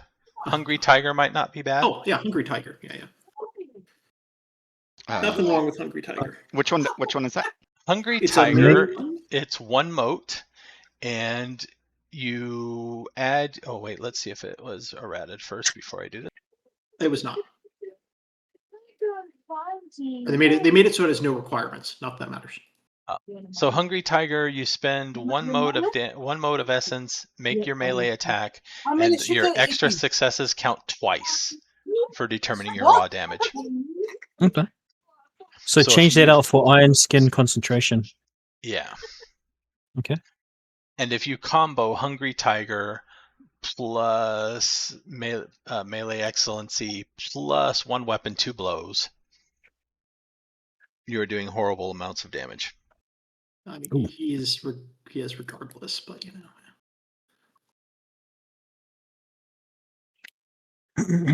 Okay. Yeah, you're not only a tank, you also do massive amounts of damage. Sweet. Cost? What is cost? 1 mote. Hungry Tiger is 1 mote. Yep. The type is supplemental. Melee 2, essence 1. What is that? You have to have melee of at least 2 and at least 1 essence. You meet those requirements. Okay. Supplemental. 1 tick. Cost is 1. Duration is instant. Instant. Okay.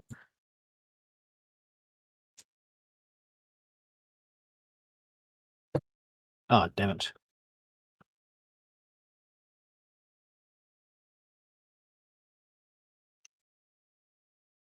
Okay. Instant. Okay. So, ox body technique. All right, so else? now let's go through a combat walkthrough. Sweet.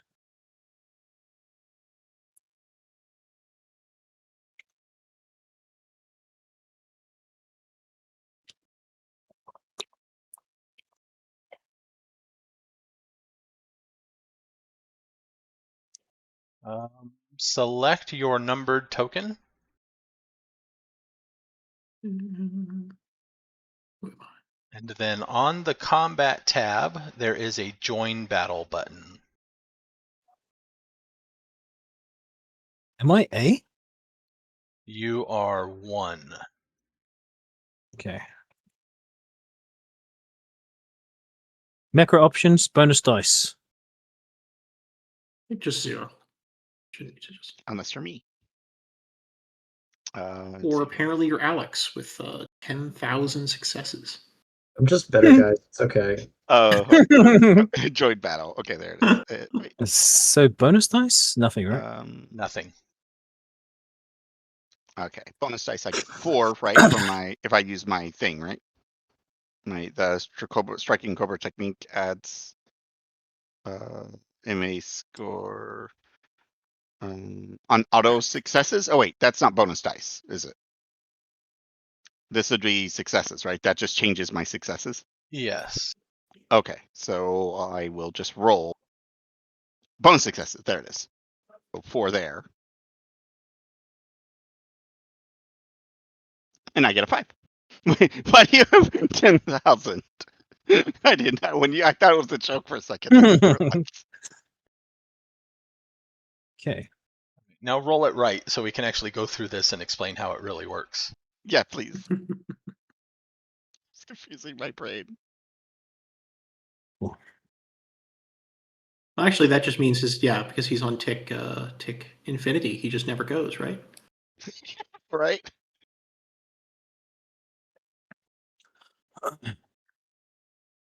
Right, yeah, because you're actually trying to get low on this roll, aren't you? No. Aren't you? Or no, You're trying to get high. Yeah. Because there's no point in me adding something to my die otherwise, because that would be terrible. But this is telling you which tick you're on. No. This sets the person Order. that acts first. Mm-hmm. Okay, so this is a different. Okay. Which is why my auto successes are helpful. Yeah. I thought it was like 5 minus number of successes you got or something, but Yeah. So I automatically always get 4. Alex, roll correctly so we can do this right. Yes, will do. join the Okay. battle. Bonus dice, charm stunts 0. Bonus successes also 0. There we go. 0. You went from 10,000 to 0. All right. Damn. So we set the term. Who gets the highest number here now? In which box do we want to go for initiative? Which colored box? Green as far left. Oh, I see. Oh yeah, we have all these colored boxes. I forgot. Now we have 4 too. It's throwing my brain off seeing 4.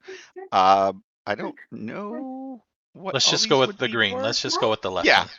Yeah, might as well. Okay. So click your token, and in the left box for Scaly, you are adding 0. Kano, you are 3 below Nissa's number, so your tick is 3 higher than his 0. You go on tick 3. Asaji, you also go on tick 3. So in the green bubble, type 3. I think that's Gunther. Yeah, you got like the default name. Gunther, for on your token, the 3, Yeah, yep. the green box. Okay. Sure.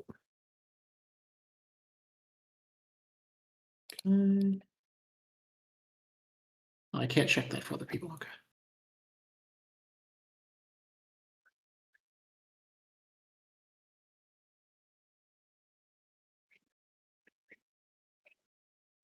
And who's last? No, The 0. Gunther's still showing 0. Gunther, are you there? You should be typing 3 in your green bubble. You have to hit enter afterwards, or else it doesn't save it. Yes, correct. Now? On your token, yeah. Do you see it? Yeah. Do you guys see it? I don't see it. It's only No, I see Is 0. he a 3 out of 3? Yeah. So on your token, click on your token. You should have 4 dots, right? Got it. Yep. On the green one. Okay, you're gonna put a 3. Is that what he said? Yeah, 3. Yep.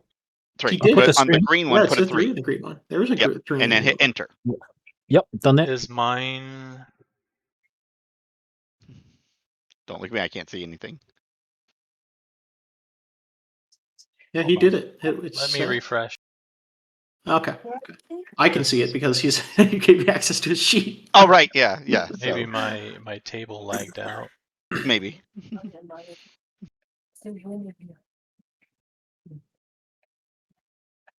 We have to configure.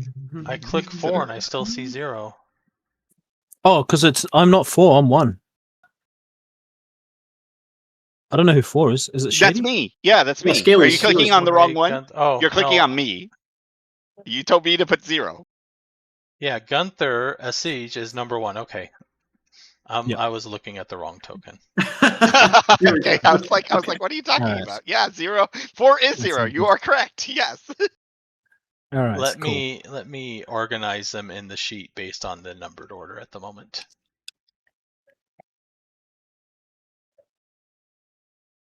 Okay. Do what you got to do, brother. I'm already confused, so that's fine. Yeah, right. We're basically setting up initiative order.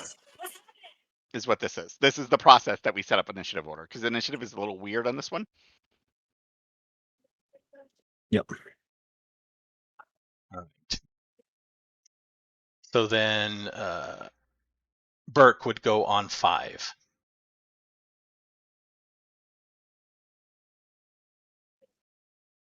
So Burke would type 5 in his green bubble.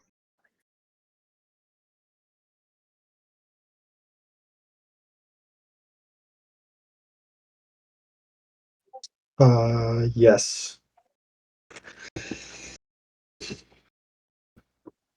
Now here is where things get. Well, you know what? I guess I don't have to have you guys click your tokens. All right. So right now, the turn order is 0. Tick tracker is 0. This is the tick is interchangeable with turns as far as or rounds as far as the turn order feature goes. Oh, got it. And when it hits 5, that's me. Yes. So here is where Okay. in combat you have to pay attention to the tick in which you act. So the person that acts on 0 was the fastest one. They go first. So that would be Scaly. And I declare what I do. You declare Right, what you what do. On, let's see, is that visible by everybody? Order of attack events. Oh, there's. Yep. So step 1, declaration of attacks. You state whether you're attacking, what charms, if any, you will activate to enhance the attack, except reroll effects that you declare later if you need them. Okay. There so is a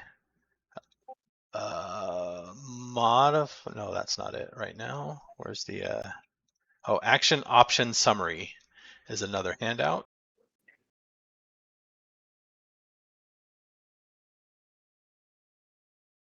This needs to be modified because they added a few different actions in the errata, like you can interpose yourself to defend somebody else. But if you attack, there is the varies. The speed of your weapon determines the speed of that. If you aim, it's speed 3. Activate charm depends on the charm. Right. So in general, it's going to be either move, which is 0, and the second after the slash is the DV penalty, the penalty to your defense by taking that action. yeah, we definitely need to write some of these things down. Yeah. So, are you going to attack for your first action? No, she would probably go straight into her snake form. I imagine would be her first move. So it's activate a charm? Yeah, it would be activate the snake form charm, which is a simple. Yeah, because if I did a combo with like the reflexive, I would have to spend at least the minimum amount. If I did like serpentine evasion with it, then I would have to spend the enemies have. Oh right, okay, so that's yeah, okay, I see. Okay. So what is the speed of your snake form? That is a good question. Did I write? I think I wrote it down. I think that's what that 3 is. I think that's a 3. But I could be wrong. Got to remember to We mark will these better. assume it is a 3 for now. Got it. So you write 3 in your green bubble because that is the next tick that you act on. Right. Okay. Now I remember. Yep. And then I will advance. We are on tick 1, which will now say round 1. Nobody acts on 1. So I will advance to the next one.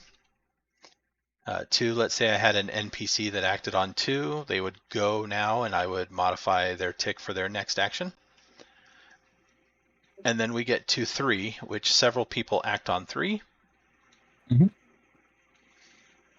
If you attack, if you declare attack, and even if you're not doing charms or whatever, you would go through the order of attack events as far as declaring your attack. They would declare their defense. We would compare totals, make your rolls, etc. The speed of, what is the speed of your Grand Gormal? I have no idea. Let me have a look. I think it was 6 or 5. Grand goal speed is 6. 6. So you would add 6 to your green bubble, which would now make it So a I'd 9. be okay. So I would make a 9. Yep. And round 9 is the next tick in which you act. Okay, cool. Each tick is basically a second of combat going by. Okay. Can I activate a charm as well, or no? If it's part of the attack, yes. If it is supplemental, So if it's supplemental, it is a charm that I can use. yeah. If it supplements a melee attack, you can use it as part of the melee attack. If it's a combo, if you have like 2 charms that you want to activate at the same time, you would pay the essence for both of them. And whether you used the second one or not, like if it was a defense charm and you did not get attacked, you would still pay for it if it was part of a combo. Okay. Otherwise, So if you I can wanted, only do one.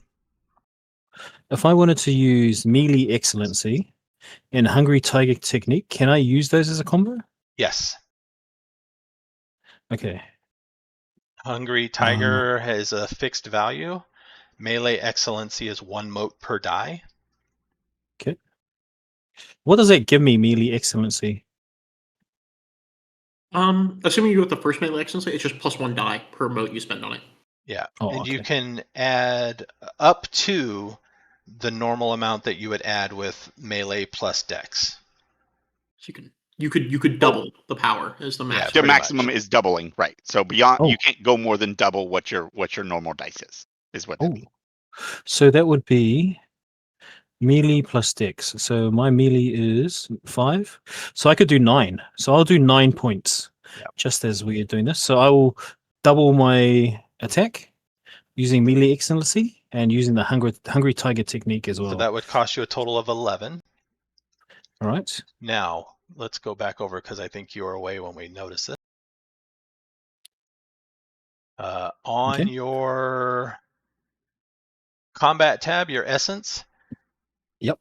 you have 15 points committed, which Yep. means peripheral essence up at the top, you have 22 available to spend, and personal, you have 16 available to spend. Sweet. If you spend your personal essence, you don't glow like a beacon. When you start spending your peripheral essence, you start to glow like a beacon. Okay, I'm gonna glow like a beacon because I don't care at this point. But yeah, so I draw on the magic around me, drawing it in and turning myself that I start glowing, I guess. Let's do a test roll then. So you doubled your dice. You're rolling 18 attack dice. Okay. Bonus dice would be 18. Oh, sorry, No. 9. 9. Okay. Bonus successes? What does that mean? You don't have a charm that gives you bonus successes, so you leave it at 0. Sweet. 14. Oh, that's pretty good. All right. I'm going to say that this particular person you're attacking has a DV of 6. They don't have a reroll. They don't have a bonuses. So we would reduce your 14 by 6. You have then 8 left, one Sure. of which is used to hit him. So you have 7 bonus dice for your damage. So roll your damage or click your damage button. Okay. For bonus success, bonus dice, you have 7. And he used Hungry Tiger technique, right? He did. So oh that yes, 7 is actually 14. successes count as 2. Yeah, so 14 extra dice. Yeah. Oh, At 14 extra dice. Yes. Oh, snap. Yeah, that's what Hungry Tiger does. Kills people. Targets. What's the target soak? We'll say 10. Minimum damage is 3. 3. All right. 7. So you did 7 points of damage to this person, which if he was normal, he'd have maybe 6 boxes before he's incapacitated. So he is incapacitated. Sweet. You All right. knocked one guy unconscious with one Yep. hit. You knocked one guy unconscious, and I think overflow damage, he now has like 1 or 2 boxes of lethal damage as well. Oh, nice. And Yeah, so that he's would got happen range on on. turn 9, tick 9. No, No, that goes right now on tick 3 when you act. Ah, okay. Tick 9 Okay, is cool, when you cool. get to act again. Oh, nice. Okay, It's like cool. your recovery time. So Yes. it's Oh, like okay, okay. yeah, it's your time before it's Um, like you swung this giant hammer and now you have to take a moment for you to swing again because you're Yeah. readying yourself again. Your Okay, hammer cool. is so big it takes you 6 seconds to recover to act again, whereas some people might have quick weapons, so they go 4 seconds later. Okay, cool. So then now we go to the next tick, which is 4, and Oh I wait, can't. I'm on 3. well, on 3 Oh, I had activated. 3 other remember? people's go, yes. Yeah. Yeah. Mhm. So Be but back in you a second. can go first because I've already technically had a turn. Sure. I'll go ahead and activate my combo for Dancing Blade technique, which is Shadow over Water and 1 weapon, 2 blows. So that way, if anyone tries to attack me, I won't take penalties, and I deal my damage twice, and then I'll go ahead and flurry and swing my Reaper Diclave 4 times at whoever happens to be nearby. Let's see. Whoever How many happens to be negatives? nearby at the moment. That's a lot of negatives for 4 attacks, isn't it? Yeah, it's got 5 accuracy though, so We will say at the moment nearby you is a Claw Strider. sure.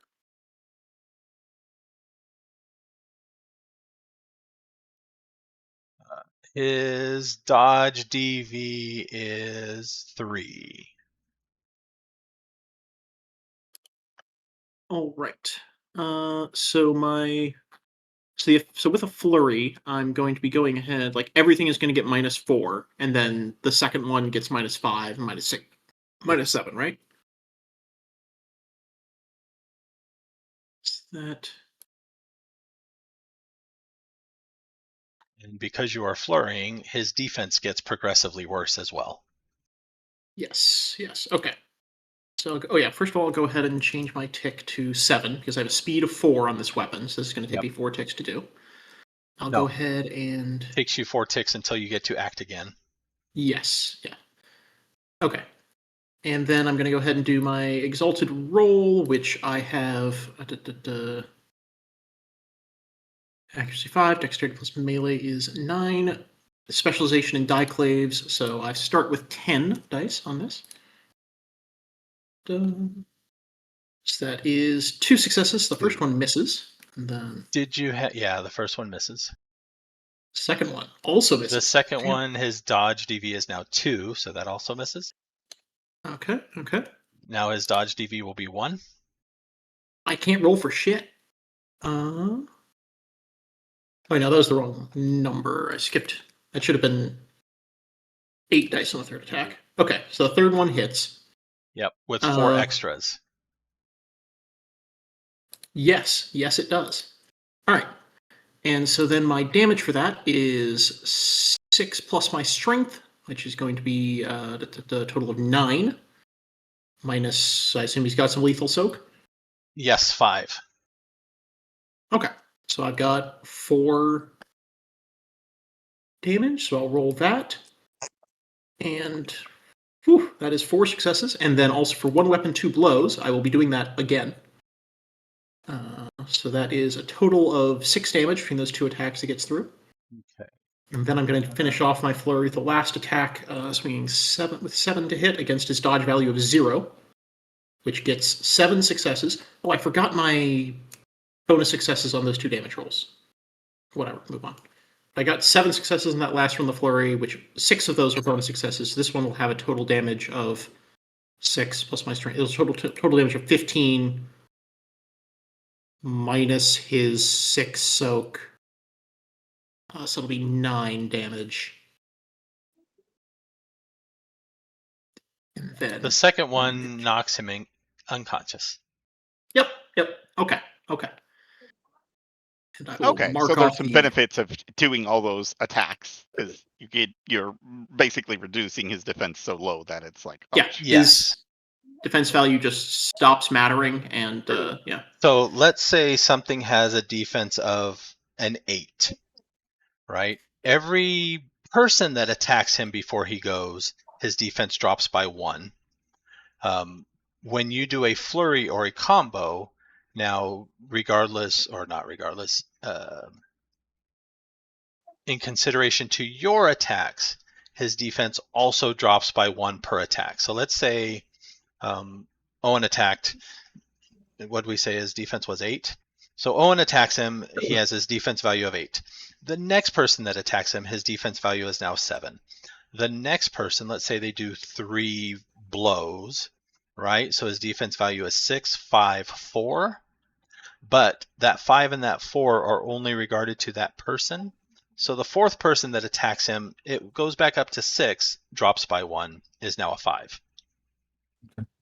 So their base DV drops 1 per person, and then concentrated or flurry attacks are independent of the next person. I guess it's focused just to you. Right. So if he started as a base of 8 and somebody does a flurry of 4, it's 8, 7, 6, 5.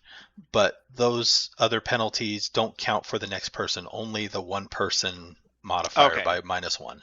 But that first negative does apply to other people, or yes. Like, okay, so basically just me attacking him once will just reduce it, regardless of how many other attacks I do. Just attacking him would reduce his DV for everybody that attacks him after me.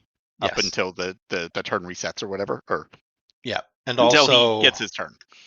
When he goes, because your DV refreshes on your action. Your turn, right? Okay. So on when his he goes, turn, it'll refresh. It starts over, but any action he does also starts the penalty starting too. Okay, got it. So if he dashed, his defense value drops by 2, and so when you come to attack him next, now instead of 8, it's 6. Yep. Okay. All right. And also worth noting that flurry reduced my dodge by 4 because I attacked 4 times. However, because I have the flow like water, as long as I spend a mote against each attack that comes at me, I ignore that penalty and just use my full dodge value. Okay.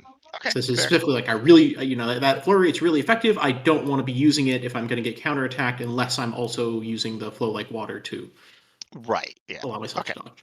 Which I don't have that, but that's okay. That's actually a really decent one to have. But all right, moving on. So all right, some I of also these get to attack. We're gonna have to be refreshing ourselves each time for a bit, but you notice that some of the complexities is what is your minimum damage? You should know what your minimum damage is now. So once you get the hang of that, you don't have to factor that in. Yep. You start to learn what your DV is, so you can keep track of that too. If you've taken an action that drops it by 2, when it comes time for me to say, hey, what's your DV? You should know that it's two less than when I'm, comparing my numbers. Right. Okay. So in every attack I do, drops my DV by 1, right? Other side. Yes. Okay. All right. So I will also just attack, but I'm not going to flurry. I'm just going to attack once, just because I do a decent amount of damage. I'm not too worried about flurrying. Say there's a second Claw Strider, which is basically like a 6-foot tall Velociraptor. Oh, he's fun. All right. I'm going to use the Excellence Overwhelming Martial Arts added to this one, as well as I guess I'd have to, if I'm comboing it, I would have to activate the Well, no, I believe I can activate the Serpentine Invasion whenever I want, right? No, if you want to activate it before your next turn, you need to pay for it now. Okay, then I would do that too. I will add how much essence I got? 3 extra dice. to this, just so. All right, so I'm adding bonus dice would be that from that. Okay. There are no bonus successes with this one.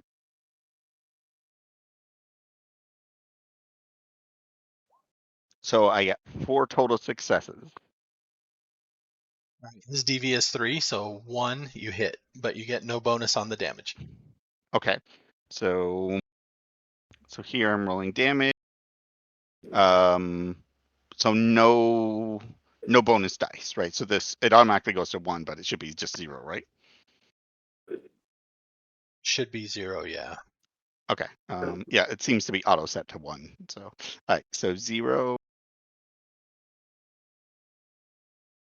bonus successes, 0, right? Because I didn't have any bonus successes. Correct. I'm assuming the first one for like charms and stuff. And then target soak was what? Is it lethal or bashing? This is bashing. 10. 10. MM damage is 2.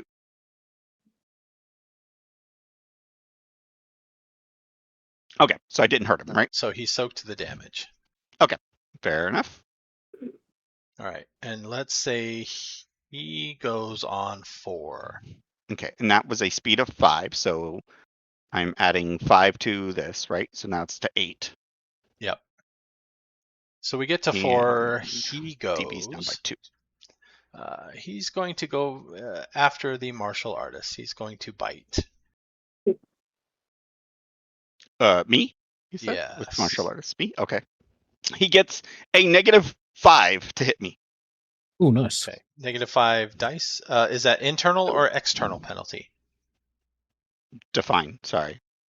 Internal penalties subtract from the dice pool. External penalties subtract from their successes.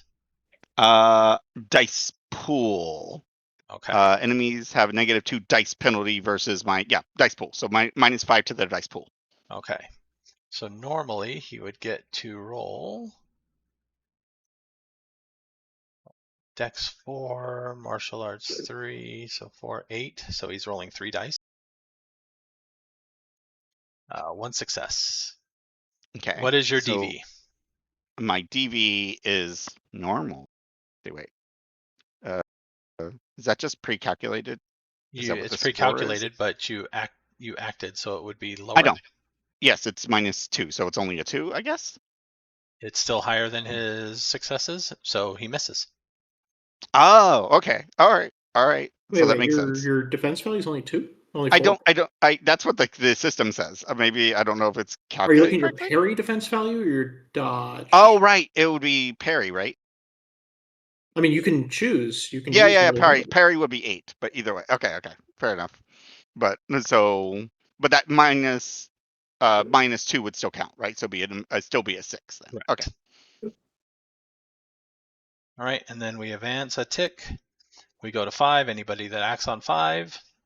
Yeah, that's me. So, I just want to make a simple unarmed attack. I've got a bunch of charms, but I just want to stick with something simple. Okay. So, as far as I understand it, I have dexterity plus martial arts, for the attack roll, and that means I get a +9 because I've got 5 martial arts and 4 dexterity.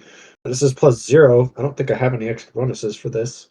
And then damage is just my strength plus a fixed value. Does anybody know what the fixed value is for unarmed?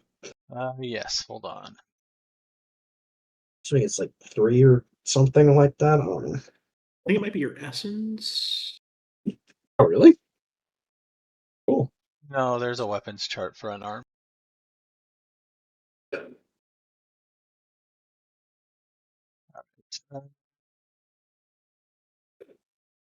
Punch is speed 5, accuracy 1, damage is +0 bashing, defense is +2, rate is 3.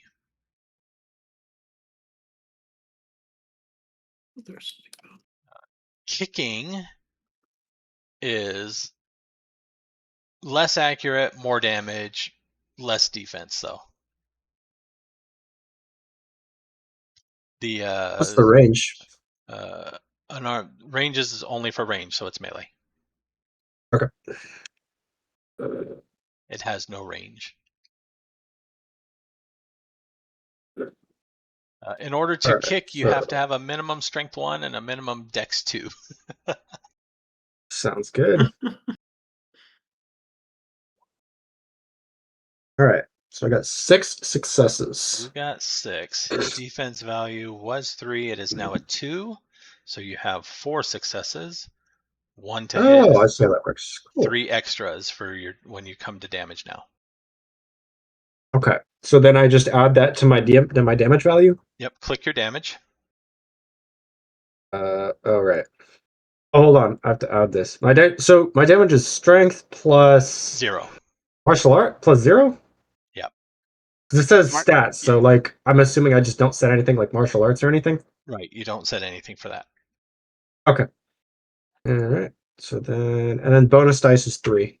3? That's what you said, right? Yes. Bonus successes. Oh, I guess that's where I should have put it. Oops. Oh well. You have nothing Target with bonus soak? successes. The target soak is 10 bashing, so 10. And minimum damage. I believe is 1. Cool. Looks like he absorbs it. Yep, he absorbs it. Cool. And then that was a speed 5 melee attack, so you add 5 to the number in your green bubble to tell you the turn you go again. And I will keep going. We're on 6. Does anybody go on 6? I'll take that as a no. 7. No. Yep. So that's how combat progresses. You have to pay attention to the turn we're on and the turn you act next. Because I don't have a list and the list would change anyway. Yeah, and yeah, so like the slow weapons will obviously take a lot longer. So I might, the faster weapons might get two turns basically before the slower weapons, right? That's Yep. sort of what might happen. But you said our DV resets on our turn, right? On your turn, your DV resets, yes. Okay, so that's a positive. We probably should are- take one of the bubbles or something to track our DV negatives or something. That's probably a good idea It's because probably a they're good going to be idea, yes. annoyingly to track. One of the there are certain actions to where your DV does not reset on your next turn, but on a turn later. And certain charms and certain attacks might do that as well. But they'll generally say so. Okay, so those are more rare, right? So on our regular rules is that they reset on your turn, right? Yes. Okay, all right. So maybe the yellow box or something. Well, we're changing the green box or maybe the blue box because that changes as well. So we could name that as our You don't have to put a negative, just put like a 1 or 2, like just saying how much of a negative is getting reduced to your DV during the turn, because that way it's easier to track that way. Because otherwise it's going to get really confusing. Me trying to remember exactly how much DV I reduced. Yeah, if you keep track of or not even just a negative, just a straight number. That's what I'm saying. You it doesn't have to be a remember negative. that it's a penalty. Yeah, correct. Yeah, that blue bubble will be your penalty to your DV, whatever that might be, and you track it, and then on your turn you bring it back down to 0. Now, one thing to go over here, actions. Where are actions?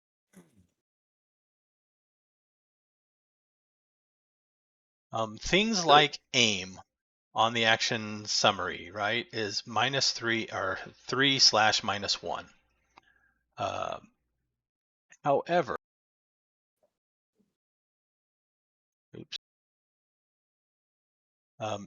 you can go at any point in time. So when you start to aim, you pick a target. You are watching that target. Every tick that goes by, you get a +1 to your attack.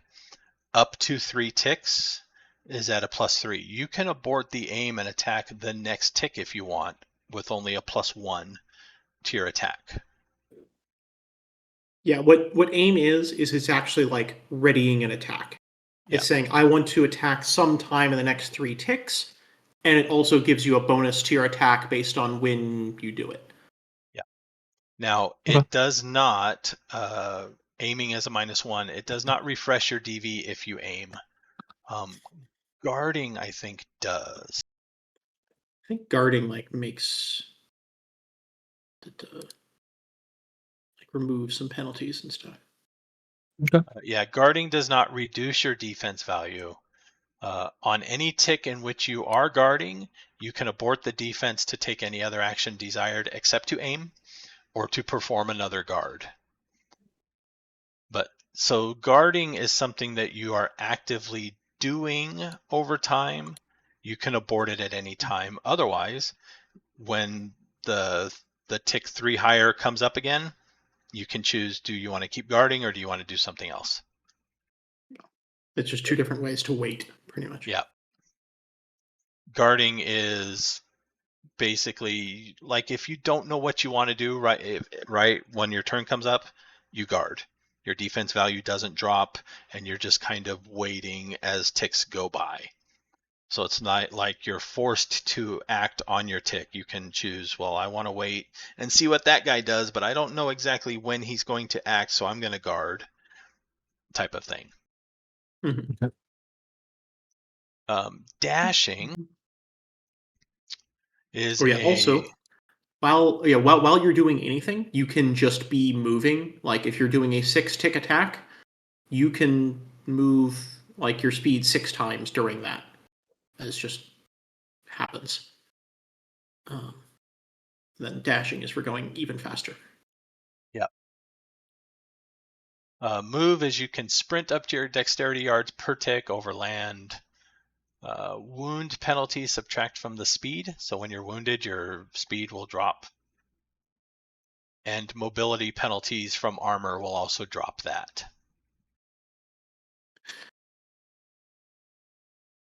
Dashing is a multiplier.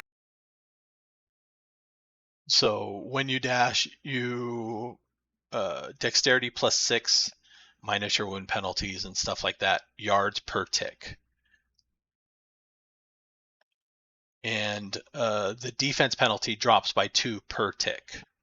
So you can dash for up to 3 ticks, and on the 3rd tick you've moved. You know, who knows how far you've moved, but your defense at the end there is -6. Oof. Another thing is stunts. It is assumed that you will be stunting all the time. Most of them will be 1-die stunts, which are you describe something really cool. You want to vault off the wall and do a somersault, or you want to, jump over somebody's head and stab down as you're passing over them. It's generally to keep the action cinematic and not just I attack, I attack, I attack. But it's also not to be abused in, like if you do the exact same stunt over and over and over again, it becomes to where it's not really a stunt anymore. So, keep it fresh, do different things. If it takes advantage of the environment or the scene, or if somebody's afraid of dogs and there are some dogs that you want to you socialize Push them back or towards them or whatever. something. Yeah, or push them back towards the dogs, or somehow influence the dogs to run past them or whatever. That would be a 2-die stunt, which basically gives you 2 bonus dice to whatever action. 3-die stunts are very rare and very extraordinary. Basically, though, when you do a stunt, and you can do multiple stunts, like if you flurry and do 4 attacks, you can stunt on each attack. You get the benefit once, though. So at the end of the action, you get 1. Is it 1 mote of essence per die of stunt, or is it doubled? I forget. But you get a bonus. You can choose some essence back. Either essence or willpower back. Yeah. Basically, you can regain your essence and willpower back mid-combat by describing how cool you are. Yeah. It's one or the other, though. Unless it's a 3-die stunt, I think you get both back. I will go over the stunt Mhm. rules, but generally it's to help give you more essence throughout the flow of combat, because some people are going to use a lot of essence or they have a lot committed. Mhm.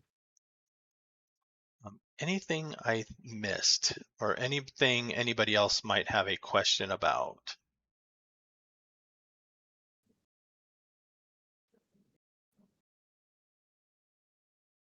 Not at the moment. I still need to see the system in a bit more action. If that Mhm. makes sense. Oh yeah, this will be complicated. This one here This is is already also complicated. We haven't something. started yet. So the order of modifiers, non-magical bonuses. So any dice granted by stunts, specialties, or equipment will apply your thing. Then non-magical penalties, which it says any internal penalties that apply, like for a foggy day, would be a non-magical penalty. Stuff like that.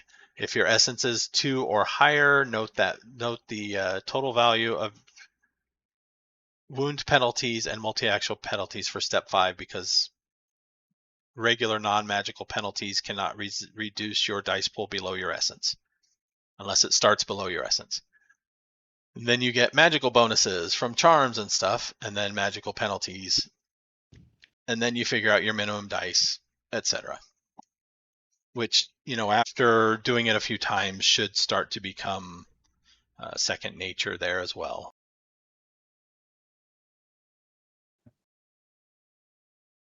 Does anybody? I think Owen has a perfect defense. I do. What is your I flaw? have I have 7 Shadow Evasion with the flaw of Compassion, so I can only use it while there is something I care about present, something or someone I care about present in the scene. That might have changed here. Hold on. I don't think it did. Oh, also, wait a minute. Alex, did you also have 7 Shadow Evasion? I don't remember what that is. Oh, is It's that? Hold on. That's the Yes, I do. perfect. Okay. Did you have a flaw for that one? Oh, I have to have a flaw? Yes. Yeah, for the perfect defenses that just make it impossible to That's the impossible one to that hit makes you. it undodgeable, right? Or Yeah. blocks undodgeable. It doesn't block undodgeable. It means that you dodge perfectly. Yes. Okay. Yes. That So okay, yeah. then that would make sense because that one looked really busted. Yeah. Yeah, There are the they- flaws of invulnerability. Yeah, whenever you have a perfect defense, then it comes with a flaw. Let's see. I'll find the Okay, list. so I have flaws of I let's believe see. I am Valor and my flaw. Put it down. I mean, this isn't your virtue flaw exactly. I think you can choose whatever it is, but it is. Do I have like a list that I can choose from? That might be Yes. easier. If you go to the handouts, there's Yes. 4 flaws of invulnerability down there at the bottom. I think only the conviction one changed, Conviction changed, yes. but the others are all the same. So yeah, if you want to go with the valor flaw, then what that means is Oh, here we go. Okay. yeah, Hold on, let me sphere. take a look. So yeah, Valor must move towards on every tick. So that's while I have it active? that's until your defense value refreshes twice. So for your next 2 turns after using that defense, you have to be moving. You have to spend. You don't have to spend your action, like, because you can act and move at the same time, but you have to always be moving towards the biggest threat you can see. Got it. Okay. So you can dodge perfectly as long as you're going after the most dangerous enemy in the room. Now that's badass. We're doing that. Oh yeah. That's not even a flaw, man. That's just bonus. Exactly. You get it.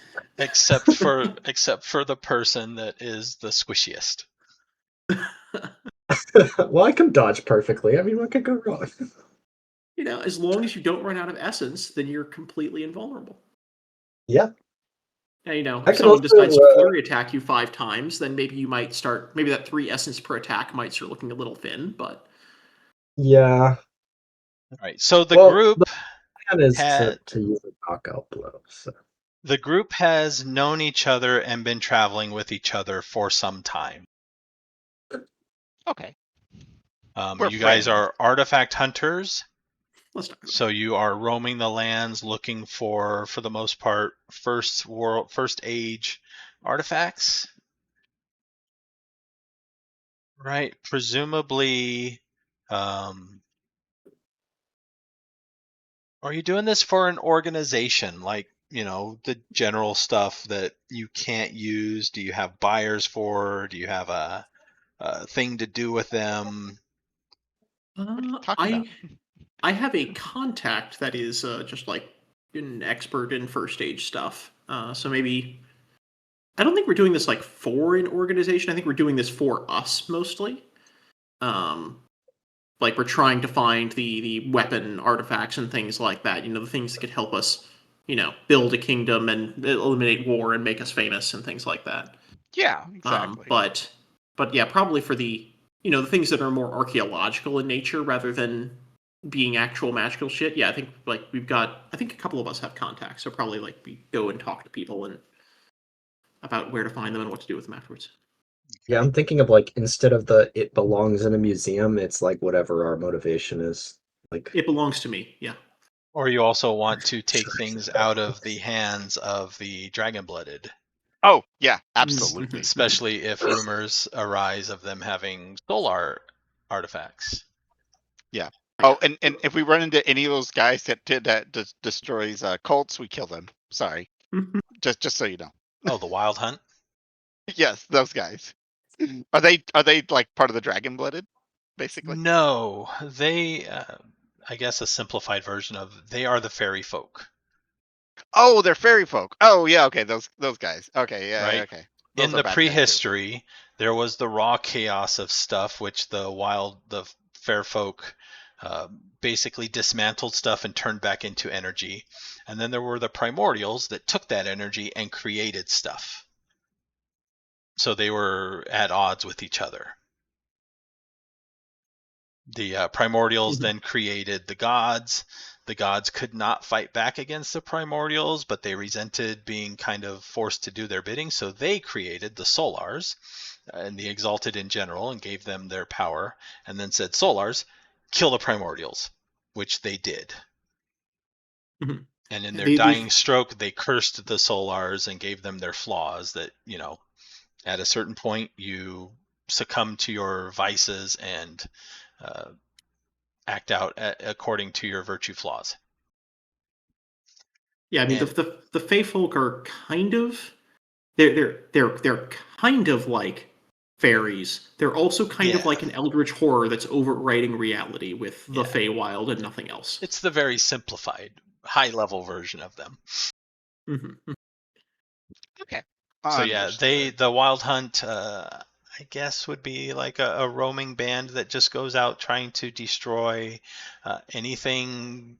What is it? Industrial-ish, right? The more permanent a thing is, the more they dislike it.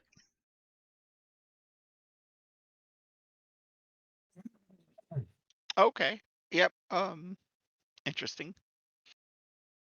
So, what areas of the world are you guys from, and where are we actually starting? Do you know? We're going to start somewhere, I will say, because each one of these squares, little tiny squares on the map, is 100 square miles, right? Oof. It's a pretty big map. Okay.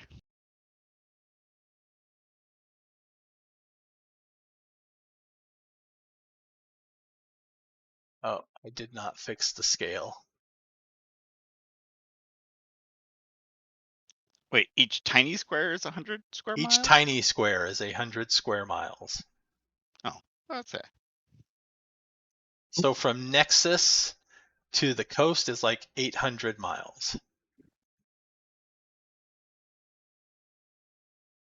So quite a bit of traveling. Yes. And the center area is where The center seat area of power. is, yes. Yeah, yeah. That's the area that has a lot more of the dragon-blooded and their armies and things like that, right? Yep. We'll say that you're going to start probably in the wooded area, like right around here. Okay. Cool. Rumors will have arisen that there is an artifact to investigate, and we will start with that. Well, I'm probably from the south, so it's not even that far of a trip, just over the mountains. Look at that.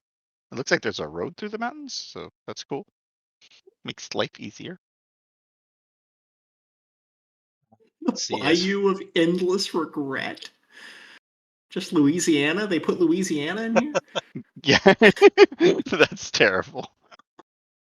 And as far as the next session is probably the 24th. Oh, that the far? 24th? Right. Yeah, Okay. the 17th is Electric Daisy Carnival, so I am working that weekend overnight. And the next weekend on the 10th, there is something started. I don't know the hours yet, so there's a Mother's Day. chance. Yeah, Mother's Day too. So yeah, whether I'm working or not, let's skip the 10th. So yeah, the 24th is most likely going to be the next one. Yeah. It gives Gunther time to look through his charms and Yeah, make sure and he understands them. type in all the defaults. Even looking at them is like it does my head in. I like Is this it? is Oh, yeah. not. Maybe we should have a sit down next week where we talk. Well, I know. we talk you through them, even if Joe is not. I think I'll Maybe be that might fine be once helpful. I'll be fine once we actually start using them and I can see them in action and see you guys using them as well. You know what I mean? I think my guy is probably going to be in the background for a lot, and it'll just come forward when we actually have to beat the crap out of people. But this game is not all about fighting, right? There's also No. there's a lot of role playing and Yes, there is a social combat, a mental combat. They're kind of simple. It's the same type of combat roles as physical combat, but other charms that can help manipulate things. And a lot of the social and mental combat just kind of works on people. Yep. That's why I picked a lot of my stuff. The dancer thing says, I'm going to spend some motes and this whole crowd is going to focus on me so that the others can like sneak around the back and go into a building and rob whatever type of exactly. stuff. I am the distracting. I am the distractor. So if you need to sneak into a building, everyone pays attention to me, and you guys can go sneak into a building. When it comes to playing, I think we're going to do mostly theater of the mind. I may have maps just for like range band type stuff, but not tactical movement or anything. Okay. That gets tricky with some of the stunts and stuff. If we're supposed to use environment, it would be more like I feel like that goes to us asking a lot of details about the environment, whether something is there, this there, yeah, I use that. I think that becomes a little trickier. Just to remind you, that's all. It could, but I don't have a bunch of maps set up for this. Also, I mean, part of the stunts is it's kind of encouraging players to add some details to the screen. Yeah. Like instead of asking the GM like, "Oh, are there curtains there that I could climb up?" Just say there are curtains there. I climb up them to reach the edge. Right. Assuming there are, like, if we're in a room that is basically been described, and we have an idea that we can assume certain things are there, right? And I get that part. That's fine. But there'll be some things that we might have to ask. So yeah, we'll see how it goes. Yeah. It's also the kind of thing where maybe instead of having like an individual map for an area, you just have like a list of keywords. Like, oh, in this environment, there's boulders and there's vines, and so for your stunts, you look at the list of keywords. Okay, I'm going to use these things. that could be useful. Like that. Yeah, that could be useful. So, real quick, I did want to ask about languages again. What was the language of the commoners? I know that you had the low realm. There's a list here. It's a high realm, and then low realm, and then old realm, and it's like, and then of course the one spoken in all the different regions. But I think is the low realm the one that's basically everybody speaks sort of thing. Oh, that's in abilities, right? Linguistics. It's under linguistics. Yeah, it gives you a list of their languages.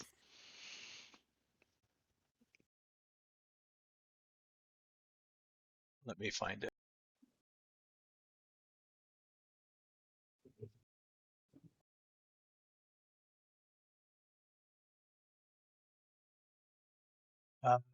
River speak is the common parlance.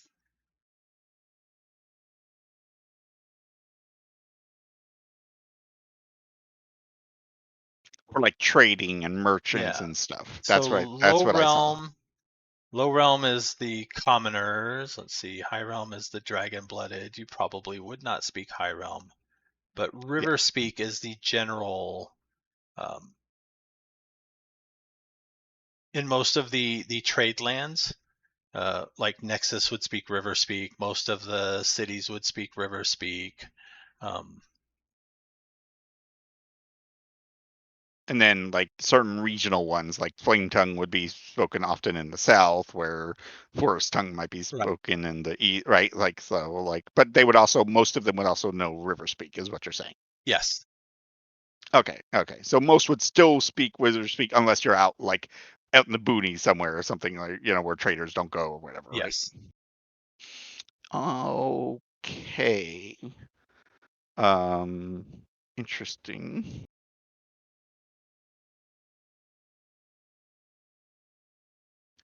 Each character knows one language family as his native tongue and has an automatic specialty in the intellect spoken of their homeland. So you pick a homeland, like I'm picking the South, so I would automatically get the Flame Tongue, is what you're saying? Is that what this is saying? Assuming I have a, well, that's what you end up with, right? Where'd you see that at?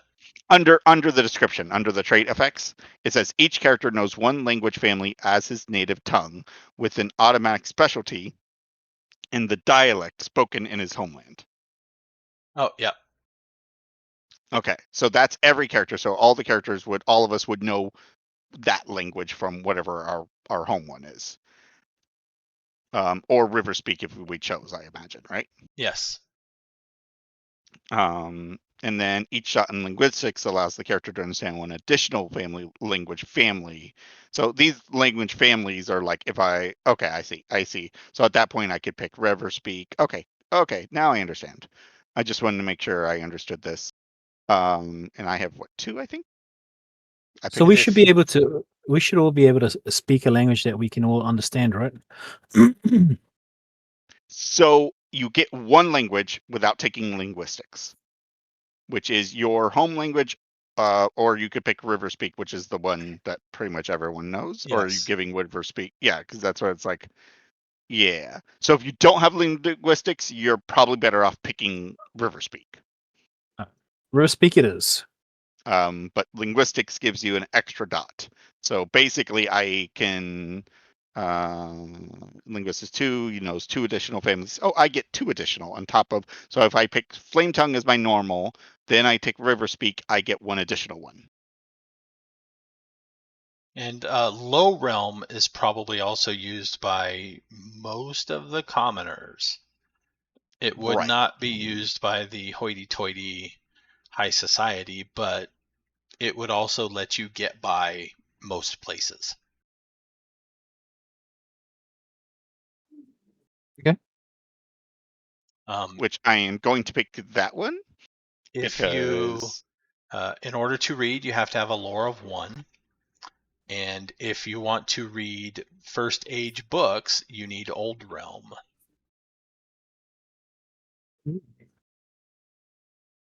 Right. Well, that's not me. Yeah. So I'll leave that up to you guys. It's I think someone has. I don't know if they would be able to speak or read Old Realm. Somebody was like the big lore person who had a lot of lore. Somebody did. I've got 2 lore.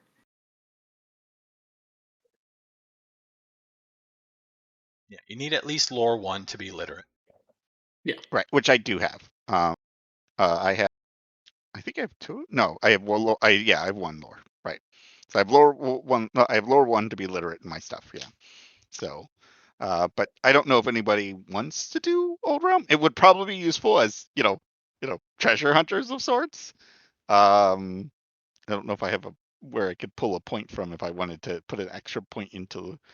I don't know if anyone else picked linguistics. Did anyone else pick linguistics? I can stick a point linguistics. And take Old Realm. Yeah, sure. Yeah. So just because I figure if we're artifact hunting, Old Realm might be an important language to know. Mm-hmm. Yeah, it makes sense. Though. Yeah, exactly. It's also apparently the native tongue for spirits, demons, and fair folk.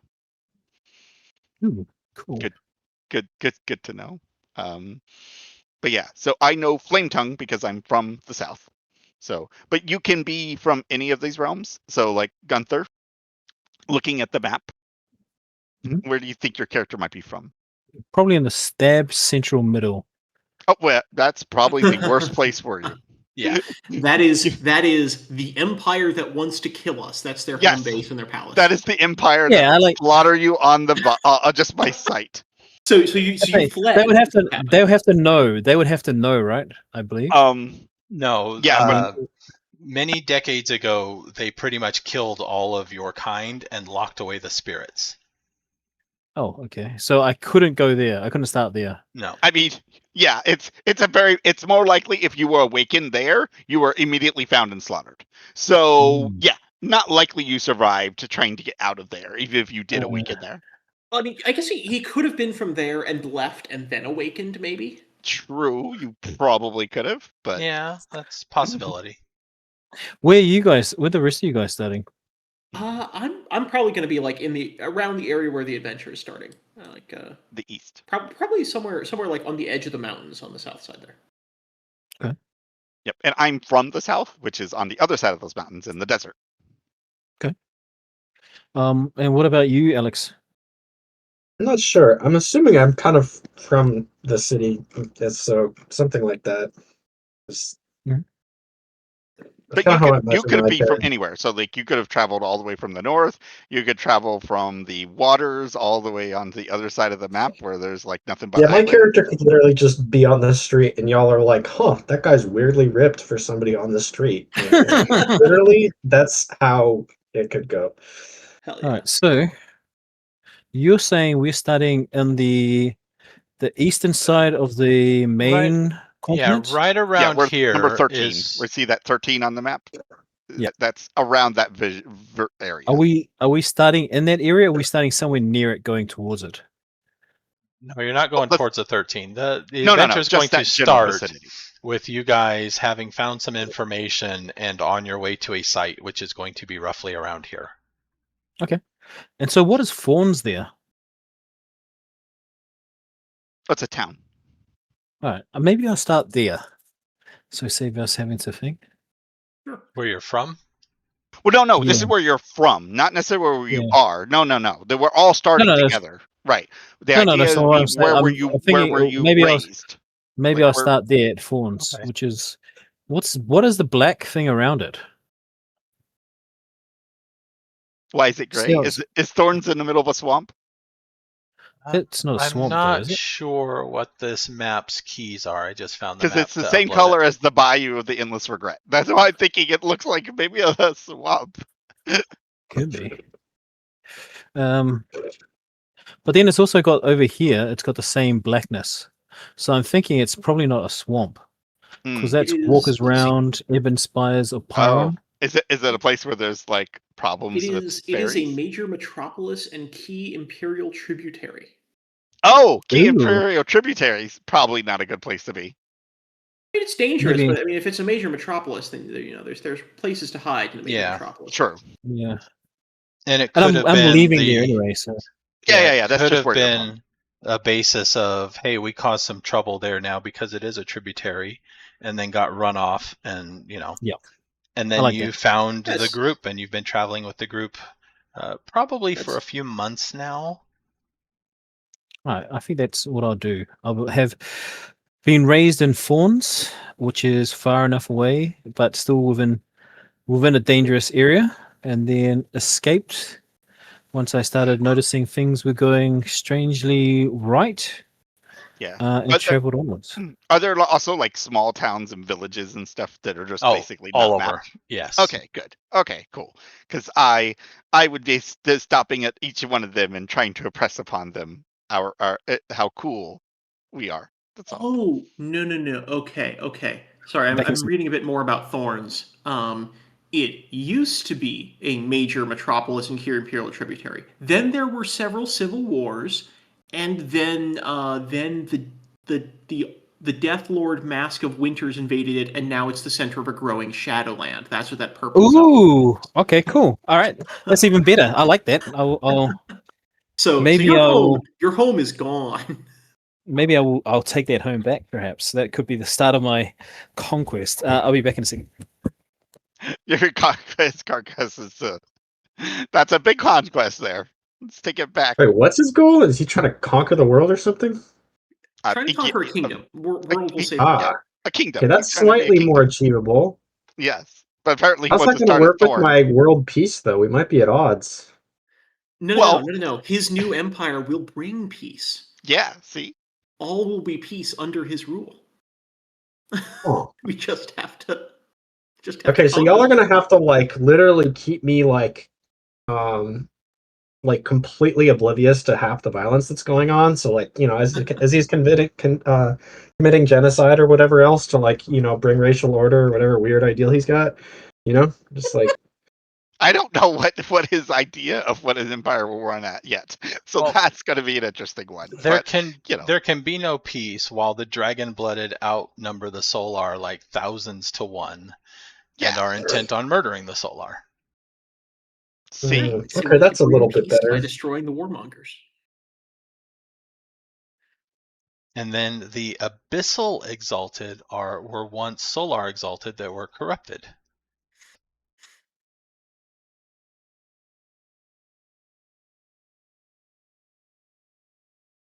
But I think that sets us up for our starting position.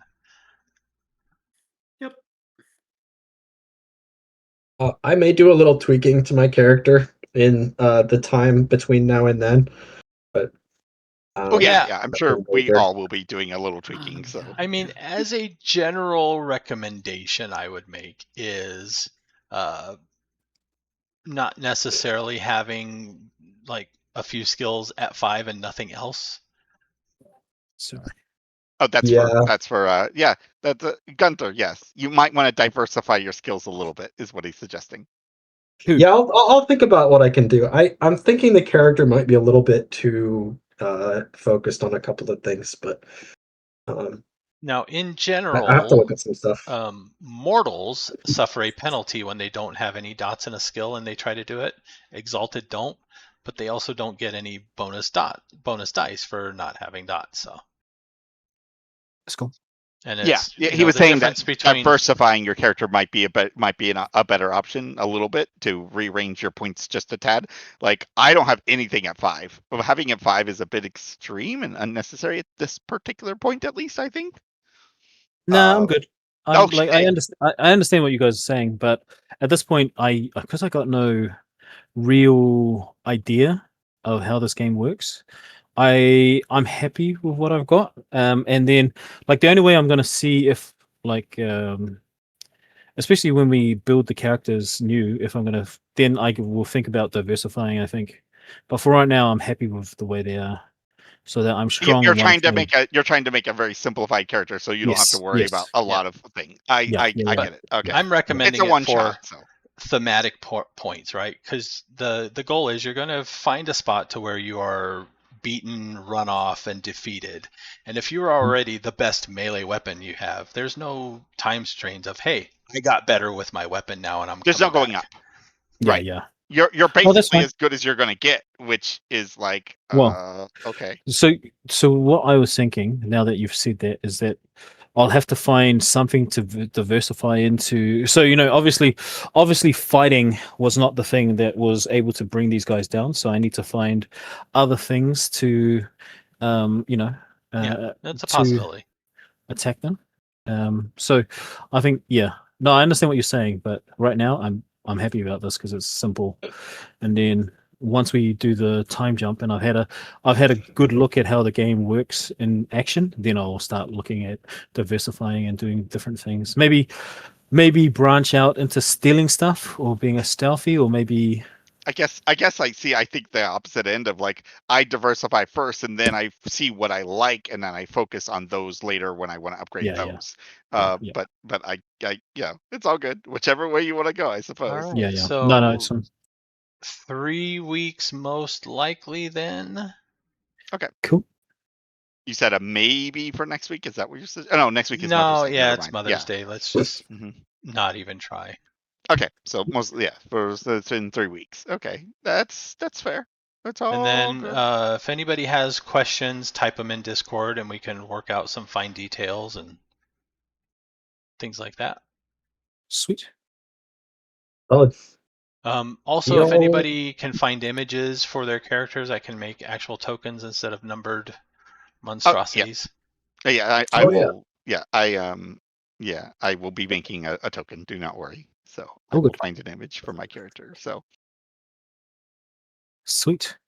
yeah, finding images would be great. All right, Here, wait, I'm I going got you. to end the stream. Thank you, Thanks Joe. for sticking it out, and this should conclude the session zeros. So next time we should be actually getting into the game. Sweet. Yay! Thank you, Joe. Thank you, guys.